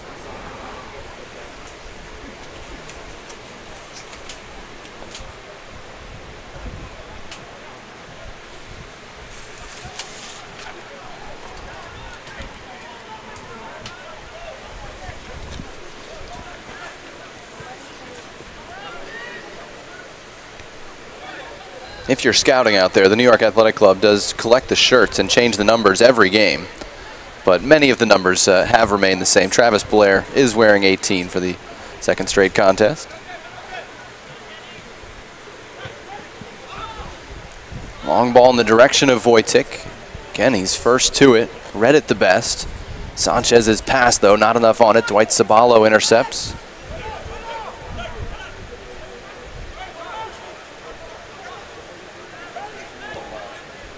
Garcia confidently got one past Mills-Adui there for Barajo. Sanchez able to turn inside. Mazzola with the save. Man goes down. Penalty kick on the rebound. Bardich with the shot. Wojcik taken down, chasing the rebound. And the Cosmos B can make it 4-0 from the spot. Yeah, and that's Nick Zorbo there. It was a tremendous save from Mazzola again, his fourth real good goal-scoring opportunity that he's prevented there. The rebound was hanging out. Mazzola wasn't going to be able to scramble back to his feet and try to save that rebound there, and Zorbo was almost left with no chance but to foul there. I believe that was Bardich, right, who was looking to pounce on that rebound. Danny Jatella has pulled rank and will take the penalty kick himself. Looking for 2 on the game. Danny Jatella steps, fires, and converts inside the right post. Second goal of the game, 4th of the year for the Cosmos captain. And it's 4-0 New York Cosmos B here in the 53rd minute. I think Jatella scored a penalty kick in the prior game against Rhode Island. First game of that match, 6th minute PK from Jatella, and he steps up again. And just kind of wrong foots Mazzola, gets Mazzola going the other way and just passes it low into the corner. Even if Mazzola had guessed that one right, I don't think he was going to have a chance to save it. You feel for the New York Athletic Club, they came out a little bit more aggressive in this second half, maybe showing their true nature in the 4-4-2 and something they're comfortable with early on. And then they give up a penalty kick in that situation after Mazzola had made the initial save, and it puts them down in a 4-0 hole. New York Cosmos B smelling blood. They want more right now. Riley slowed it down, but it still got to Sanchez. Numbers up in the box. They had 2 against 1 for a second. Zorbo really struggling up in the air. Wojcik at 6'4", going to take advantage of that whenever possible. Here's Nieskins. Great footwork to Bardich. Surrounded, though, and it turns over.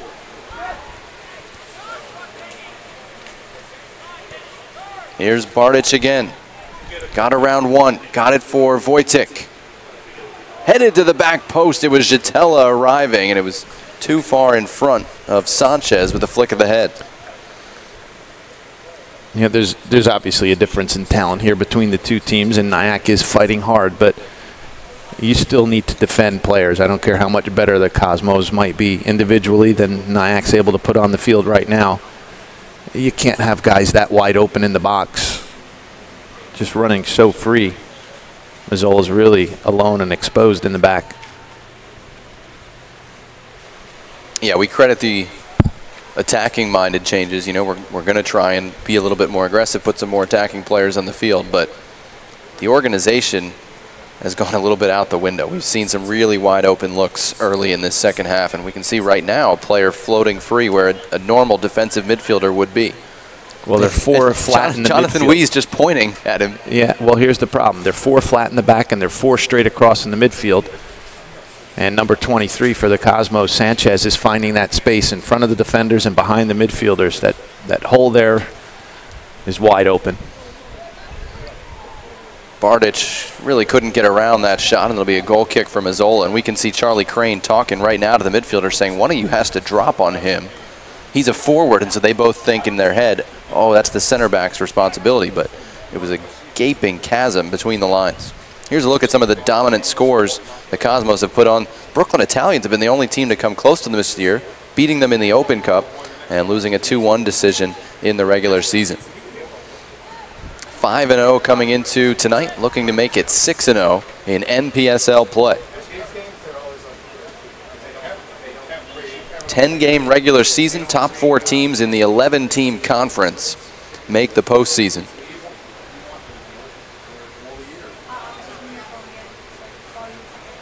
And again, North Atlantic is matched up with the Keystone Conference and I believe the Mid-Atlantic, which goes down to Virginia in kind of the northeast portion of the NPSL postseason.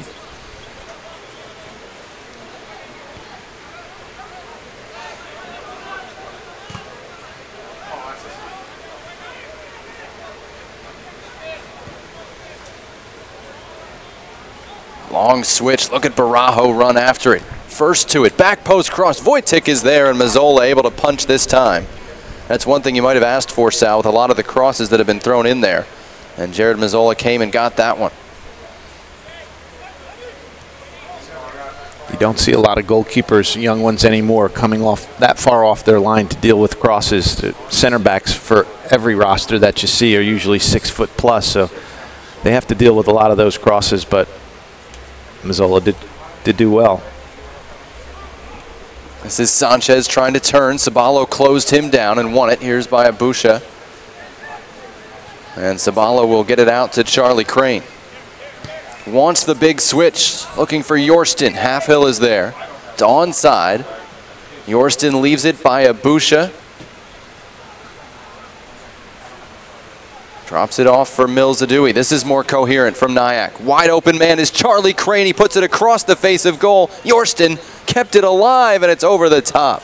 Best look of the game. Not that it was pretty in the end for the New York Athletic Club, but it's just a goal kick.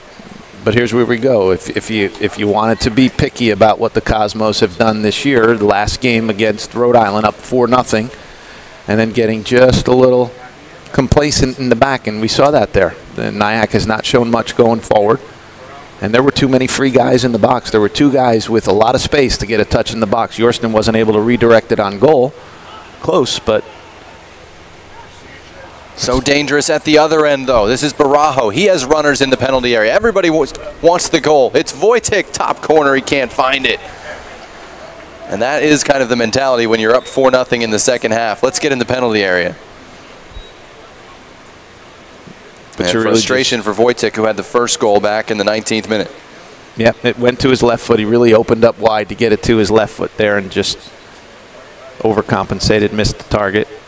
You know, but there's where you got to be careful. Yeah, everybody would love to get on the score sheet, and guys who aren't used to scoring goals might want to get forward and take some chances and score goals, and you think you could get away with it.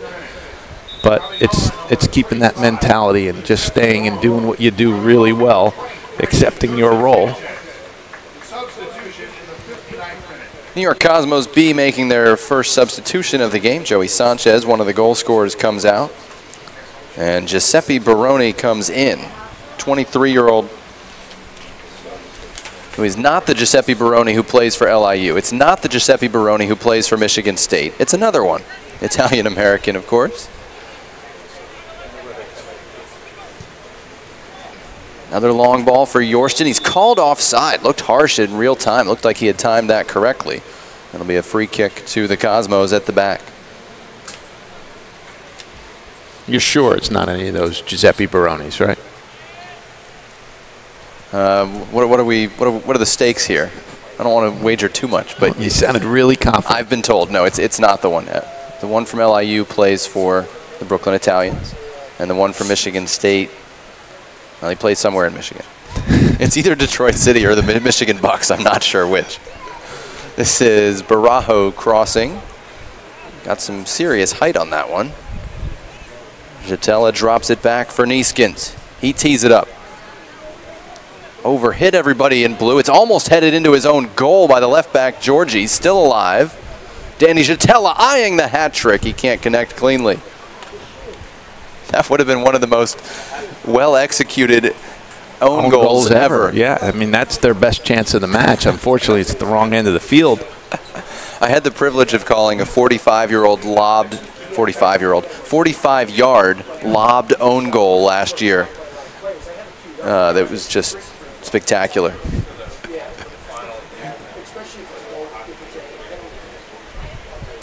I don't know how you lob your own keeper from 45 yards, but I saw Jeffrey Kondogbia do it. That's Valela trying his luck. See, I told you everybody wants to score. You're just showing off now. You had to squeeze that in. Another really difficult pronunciation. 4-0 in the 61st minute. I'm going to drop some pronunciations on you. You can deal with it or not. Leave me no choice. Where am I going to go?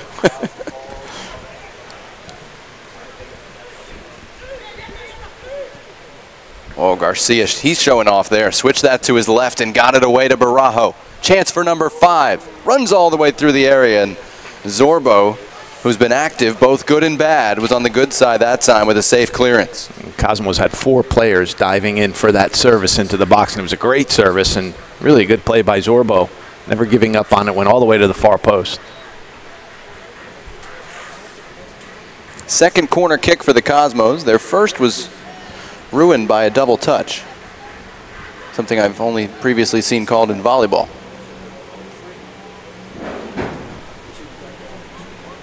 Espinal with another crack at it, does go short to Neeskins. Speaking of showing off, how about the footwork? That's blocked by Sabalo in the end, though. Runs out for a throw-in this time.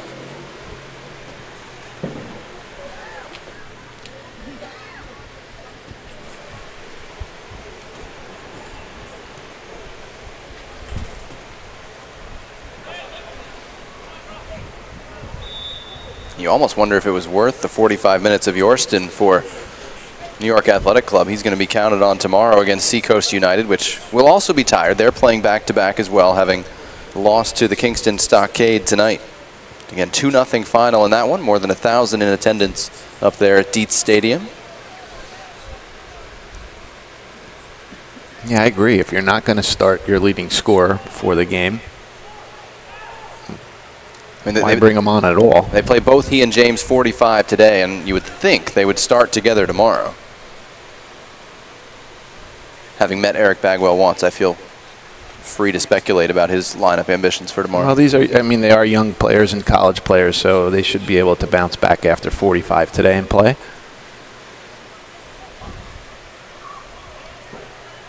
Sabalo had to check and discover that Bardich was almost on top of him. He did get it away. Here's Jonathan Wee.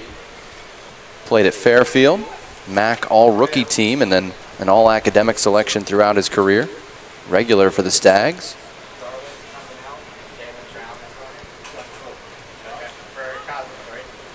Yorston races to the second ball and wins it for Nyack. Here's Zorbo. Dummied by Blair, nobody making the run behind him, and Garrett Halfville, who we've barely discussed in this second half, able to win it.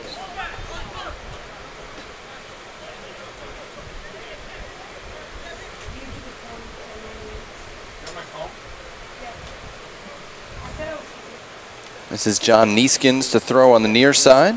24-year-old in his second Cosmos season. Played with Cosmos B back in 2015. He's also played in his native Catalonia and out west with the Rapids and Galaxy.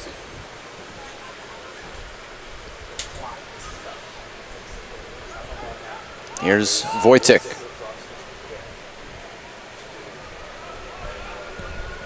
Garcia with the first-time switch. He just operates at a different speed most of the time. 1-2, Jatella finding Neeskins. Left-footed ball dealt with in the middle by Riley, the center back. Gets it away to Travis Blair. And now Mills Adui on the left, the 31-year-old. This time he had some support in Yorston. Didn't quite find his run, though. Garrett Halfhill a chance to play out of trouble.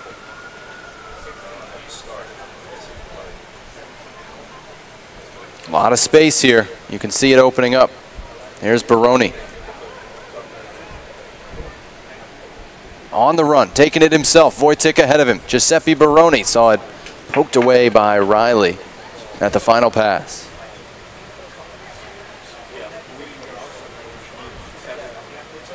I mean, Sal, we've talked about it. It is a different class, most parts of the field for the Cosmos. If you're Carlos Mendez, how do you fight that complacency? How do you keep your group sharp at the back in these second halves? Because you know when it comes to NPSL postseason, scorelines are probably not going to get this lopsided every night. Competition. You know, there's depth on this team, and there's guys that aren't starting that want to be. So I think that alone is going to keep the team hungry and make sure that they earn their spot every day. And that's the way Giovanni Savarese ran the club.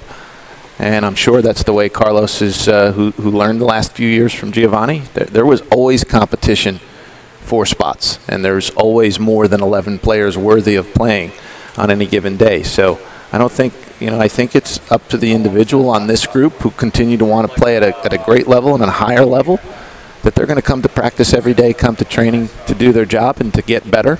And I'm sure that's what Carlos is preaching each and every day in training. And if not, there's somebody else at every spot on the field waiting for an opportunity. If the starter slips up, somebody else is going to take their spot. Two more subs for the New York Athletic Club.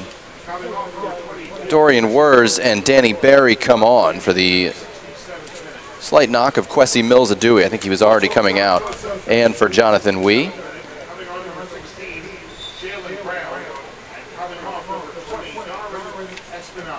And on the Cosmos B side, Darwin Espinal makes way for Jalen Brown, 23-year-old second-year pro from Indianapolis. His collegiate soccer at Xavier just signed May 30th, so this is his second Cosmos appearance. And right on cue, Sal, he's one of the guys pushing for spots. Here's Baroni, another one, playing it across. Mazzola may have gotten a touch. Still loose for the Cosmos. He did. Bardich was there. If he didn't, he knocked it up in the air, just killed the run of Bardich. Jatella, great footwork to find Bardich. He in turn finds Baroni, cut back to the right, well dealt with by Riley, the 27-year-old, who's been impressive at times. Valela with a hard step. Drops it off for Neeskins.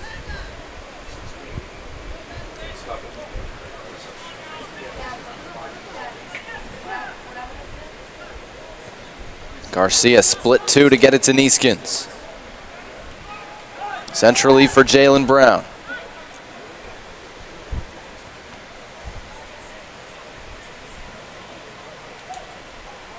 You know you're new to the team when you don't have your name on the back of the jersey. You got to work on that for Jalen Brown. He had his pocket picked there. It's Yorston. Travis Blair running off of him, and Valela stood him up. Not a lot to do for the Cosmos defensively, but Valela answered the call that time.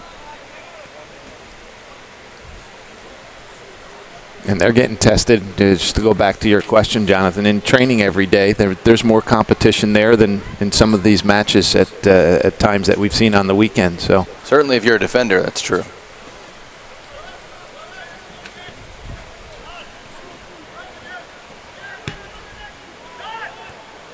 You can see the idea there, but Sabalo equal to it, finds Bayabusha in some space for once. Stepped right by Garcia. Yorston keeps it moving. Charlie Crane. Cross runs through the penalty area, rifled low.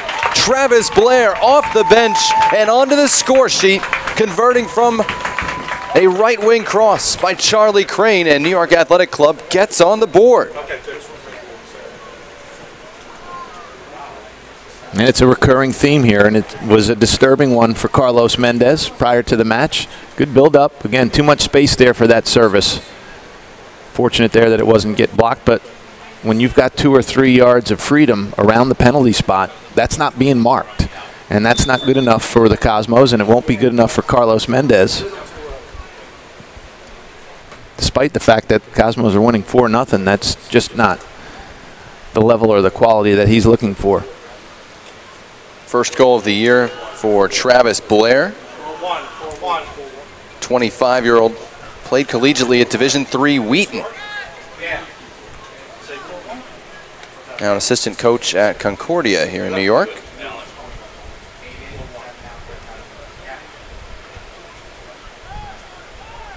And you mentioned it, when you get into the playoffs, you're probably going to have these score lines. If you have those lapses defensively. Oh, missed touch there. Taino and Halfhill couldn't connect cleanly. Garcia goes backward to Taino, and this time he's able to get it away. Nervous seconds for the Cosmos back line.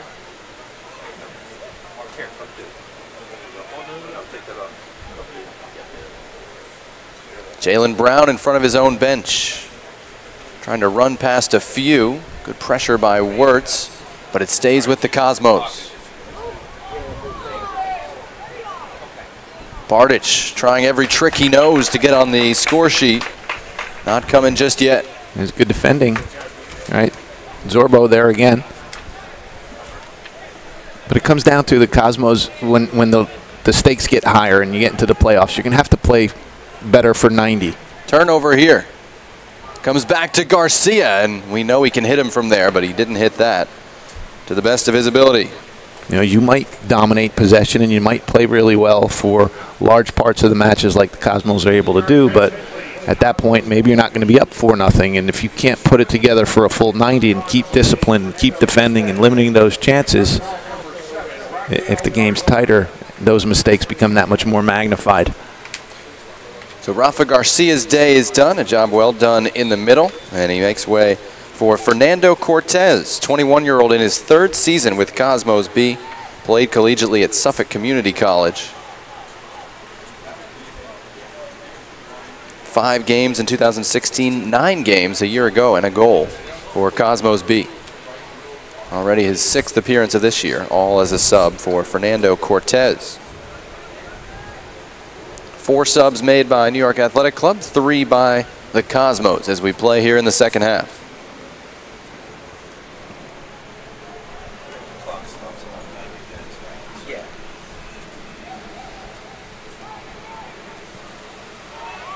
Under some pressure there, and again, a turnover forced. Cortez pocket picked. Yorston going forward. Jersey tugged. It's a foul and a card coming.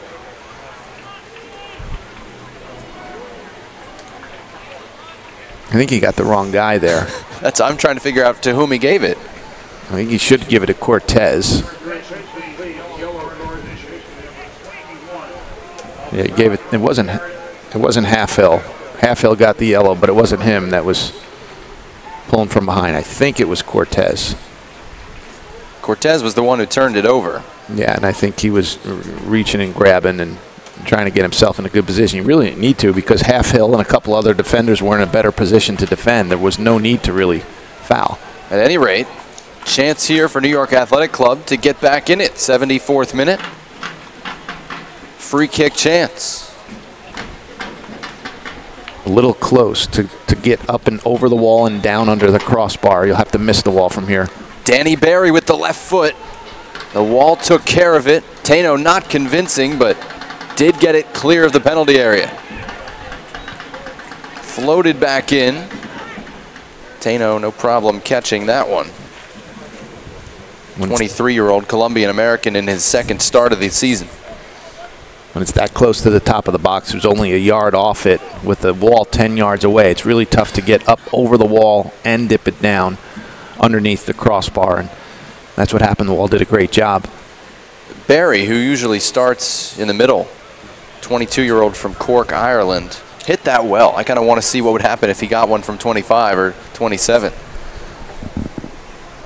Chatella closed down, knocks it long. Riley not able to deal with it cleanly, though. Wojcik, nice pass into the run of Brown. This time, Riley, no nonsense. Right off the signage over there.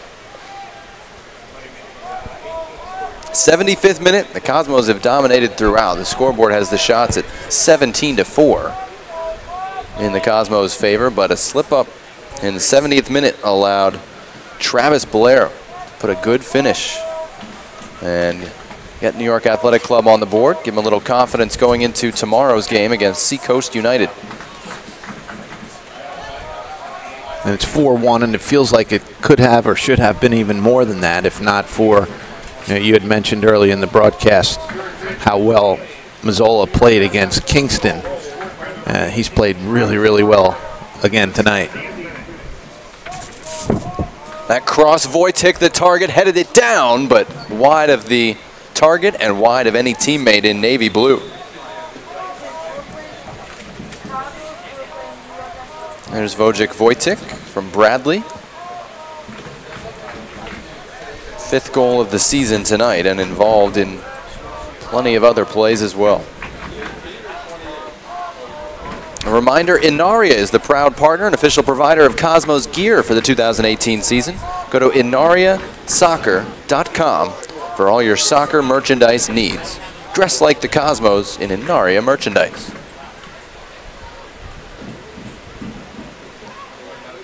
So Sabalo, we told you they'd make changes at center back just about every game, and Sabalo will come out here in the 76th minute.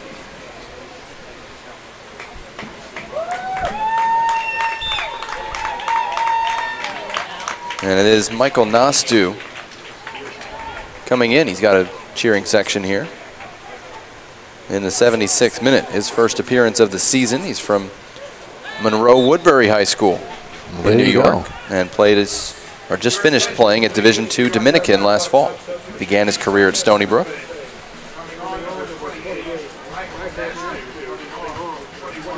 Jatella still hustling late in this one. Knocked that out for a corner kick.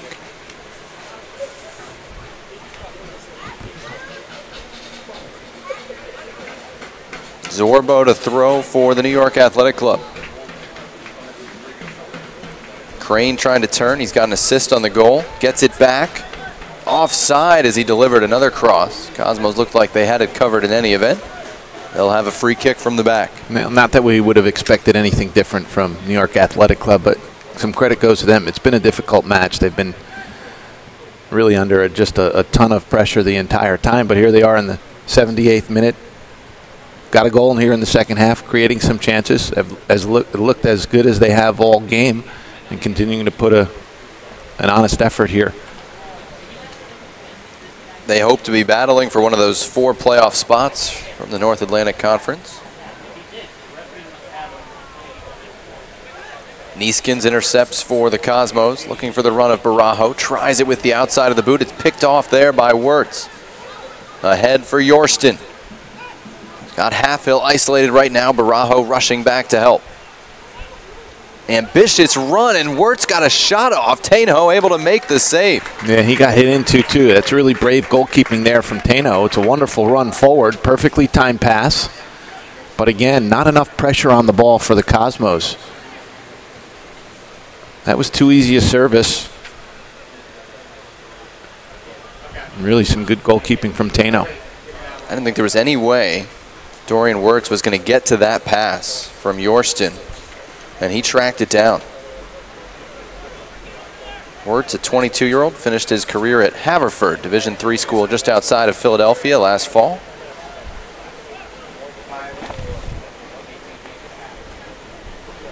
Well, this would bug me as a coach with how you've dominated this game. Had 4 goals, had a 4-0 lead, could have had 5, 6, 7, 8, who knows, name it, if not for some good goalkeeping and some missed chances. And now you've given up 1 here in the second half. You've nearly just given up a second. There's nothing worse than a 4-2 score line or a 6-3 or anything like that. Yeah, that was why they wound up not feeling all that great about the 4-2 win against the Rhode Island Reds, was allowing a team back into a game. It was 4-0 when Jatella struck from the penalty spot in the 53rd minute.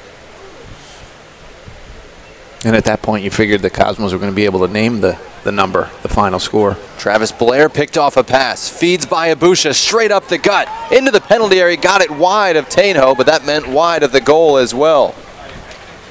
New York Athletic Club threatening here, though, in the final 15.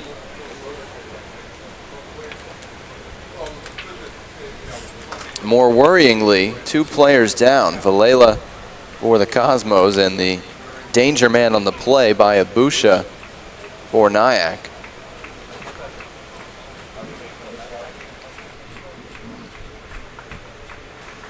A handshake, and everybody apparently all right. Nyack looking to make another substitution. I don't think it's by Abusha. Looks like Zorbo.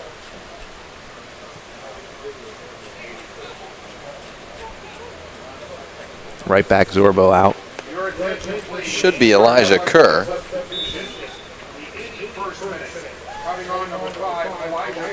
And that's confirmed. 18-year-old from Elmont, New York. He'll attend Wake Forest in the fall. One of the powerhouses in the college game. #1 in the country at times last year, eliminated by Stanford in the NCAA tournament. Nearly eliminated by Columbia University in the second round. Very questionable penalty kick call late in that game. Driven switch by Bardich. Wojcik is offside. But Kerr's one I've wanted to see for Nyack. He'll play outside here. Again, just the name Wake Forest jumps out at you as a spot where he's committed. I don't think he's projected to be a starter right away, but he's played some center back, and he'll go at right back for this one.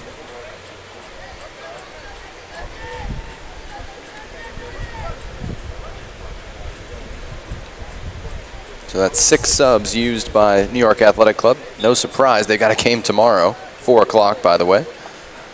3 used by the New York Cosmos.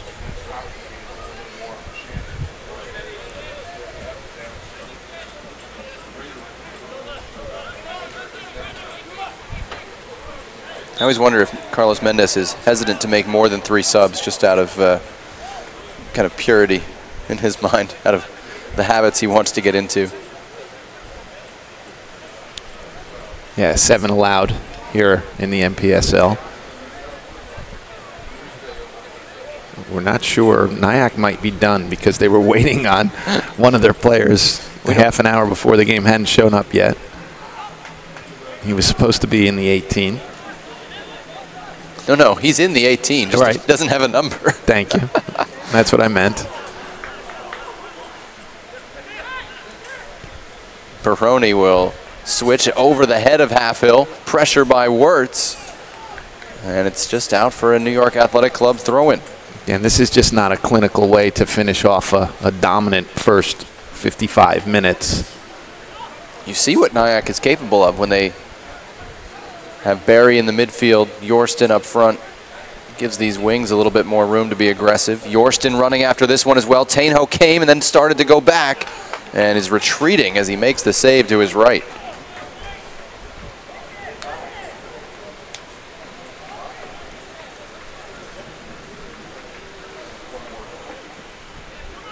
Last 20 minutes, much more even than the first 70.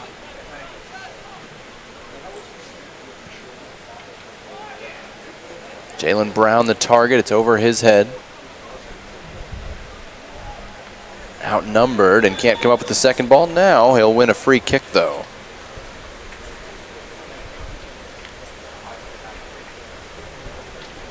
Delayed whistle there from the referee. I think he saw Jalen Brown kind of grabbed at his head, and referee delayed and gave him the foul, and then as soon as the whistle blew, Jalen Brown kind of jumped up pretty quick.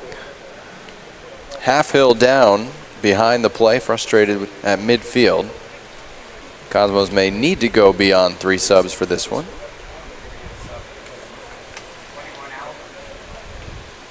As Alejandro Penzini gets set to check in.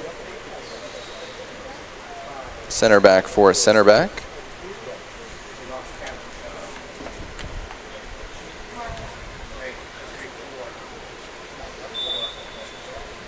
So Penzini in here in the 84th minute. Cosmos give it away from the restart. They've been sloppy on those tonight as well. Falls though to Baroni.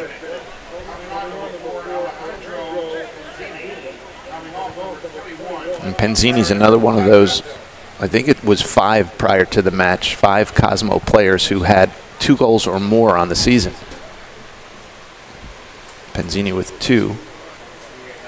There were 3 players with 4, but I think one of them for sure was Wojcik, who got his 5th tonight. Jatel is up to 4 now with his 2 today. It'll be a goal kick from this one. You're right, of course. Penzini, 25-year-old in his 2nd year with the Cosmos from Caracas. So you'd imagine that might be a Savarese connection, but he's also been in the area. Began his collegiate career at St. John's and spent most of it at Adelphi, where he was a Division II All-American. So he's at center back alongside Valela. Cortez in the middle. And Danny Chatella with 2 goals tonight. We have enough time here for you to work your magic and find out the last time that Chatella scored 2 goals in a game. Yes. Of course, the great Michael Lewis is close enough, and he might be able to help us out with that. I'd say I would trust Michael to take this one on. Michael working a doubleheader today. This is the nightcap. Told us before the game his World Cup streak is ending. Too bad to hear. Michael Lewis had been to every World Cup since Mexico in '86. I'm not sure where I'm going to get my news now on the World Cup. You were going to go to bigappletosoccer.com? Oh, his Twitter. No, what is it now? It's Front Row Soccer. I'm sorry. Just go to his Twitter. Soccer writer. He's great. Michael has seen it all. Every MLS Cup. Plenty of Cosmos games and NASL version 1 and NASL version 2 games. Long ball here. Yorston the target again. Got a step on Penzini into the penalty area. No angle for him, and the shot right to Kevin Tainho. That's a talented kid, though, Tom Yorston. He's made a difference since he's come on here. Again, he's 22, just turned 22 in April. From England, rising senior at Caldwell University, Division II school in New Jersey. Describes his own game as similar to that of Jamie Vardy. He's been a real handful in this second half.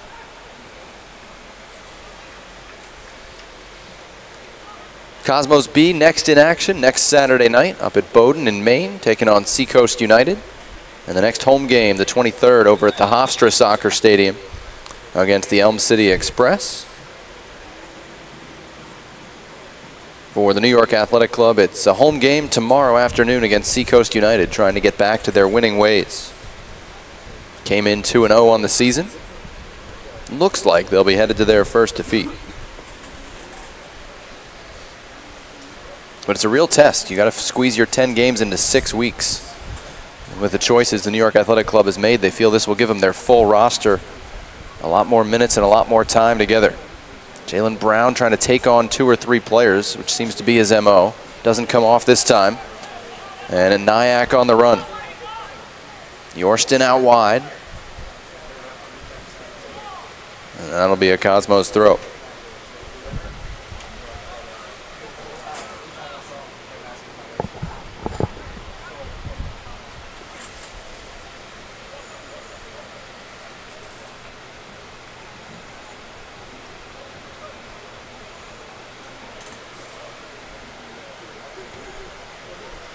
Well, night has fallen on Upper Manhattan.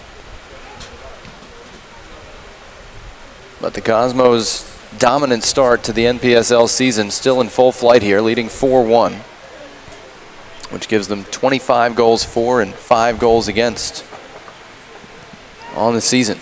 No shutout, though. That's going to bother a former center back in Carlos Mendes, the head coach. Yep, 2 shutouts now in 6 games.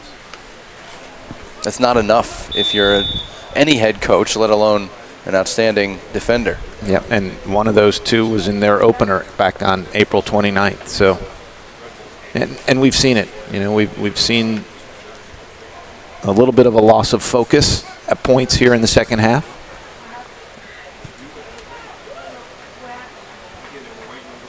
Barajo into that header off the video board here at Rocco Camiso Soccer Stadium. And it wouldn't have been unfair if Nyack got a second one here in the second half. They had a couple of chances that were really close. And credit to them for trying to take advantage and never giving up the fight here, but some of it was really just from poor marking. And it'll be encouraging, though, for Eric Bagwell that his team listened to whatever he said at halftime, made the adjustments he wanted them to make, I assume, and we'll get some confidence going into tomorrow's game. Yeah, it would not be a shock if the Cosmos went 10-0 right in the regular season. So they're going to get the 3 points from just about everybody. And you had mentioned the top 4 teams are going to make the playoffs, so New York Athletic Club very much alive there. Elm City Express, Hartford City, and the Kingston Stockade, the names that jump out at you on the Cosmos' remaining schedule. I recognize that's 3 of the 4 games.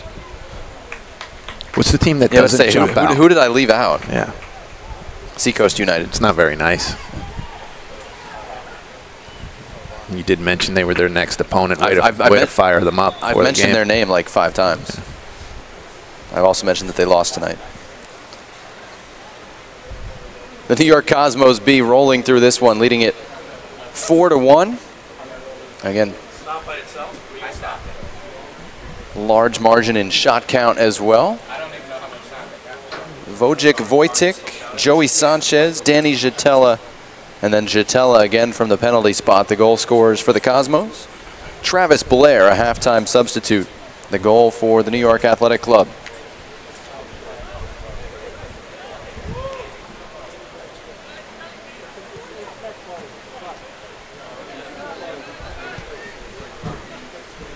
Yorston game to chase another long ball, but this one safely runs to Tainho.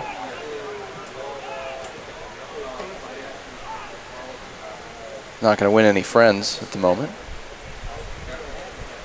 Is that Blair? He's making him run an extra 50 yards. Yorston wouldn't do it. Here's Baroni in all kinds of space right on the Columbia C.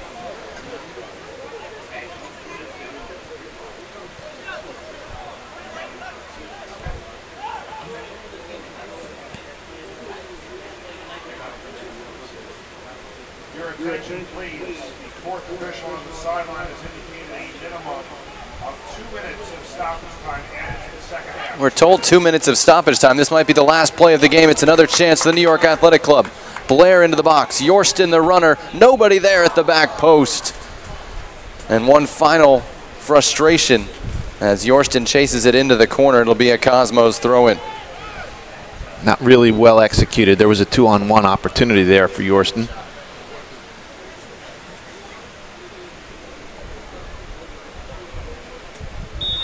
That's going to do it tonight. The New York Cosmos B in control through the first 60 minutes, leading it 4-0. Labor a bit to the finish, but it's a 6-0 start to the NPSL campaign for the New York Cosmos B, for their head coach Carlos Mendez, and for among the heroes tonight, the 2-goal scoring captain Danny Jatella. Sal, your thoughts on takeaways for this? I know we've been talking about it for the Cosmos and where they go from here with those final 4 games of the regular season. Well, they're not a finished product yet. They're a fun team to watch for sure. Tremendous high-powered offense, multiple guys on the field that are capable of getting 2 in a match, and we've seen it here from Danny Jatella tonight. Tremendous going forward, at times showing really good organization in the back. But as we've seen from the last couple of results, to 3 out of the last 4 games, after they jump out to a big lead, they do allow teams to get opportunities to score that didn't come prior to where they've gotten to the point where they just, all right, this game is in the bag. And that's something that Coach Carlos Mendez is going to have to continue to work on, because that's not going to work come playoff time. This win tonight, another 3 points. They've maxed out 18 points from 6 matches. So they're in a great position. You would have to figure that they're going to end up as one of the top 4 teams and make the playoffs. But there's things to work on. It's not a finished product, and I think that's a good thing. Because if you're winning every game 6-0 and there's really nothing to talk about and nothing to work on, then you can really get complacent. But Coach Mendez is going to have their attention come training this week, and there's still things to work on, and there's still improvements to be made. The New York Athletic Club drops to 2-1. They're back in action tomorrow afternoon, hosting Seacoast United in NPSL action. The New York Cosmos B get the win. They move to 6-0 on the season, as Sal mentioned, headed toward the playoffs. That's going to do it for us, for everyone involved with the show, for my partner, Sal Rosamilia, the great production crew here at Columbia. I'm Jonathan Yardley. Thanks for joining us tonight in the NPSL. The final score, New York Cosmos B 4, New York Athletic Club 1, the final. Good night from Columbia.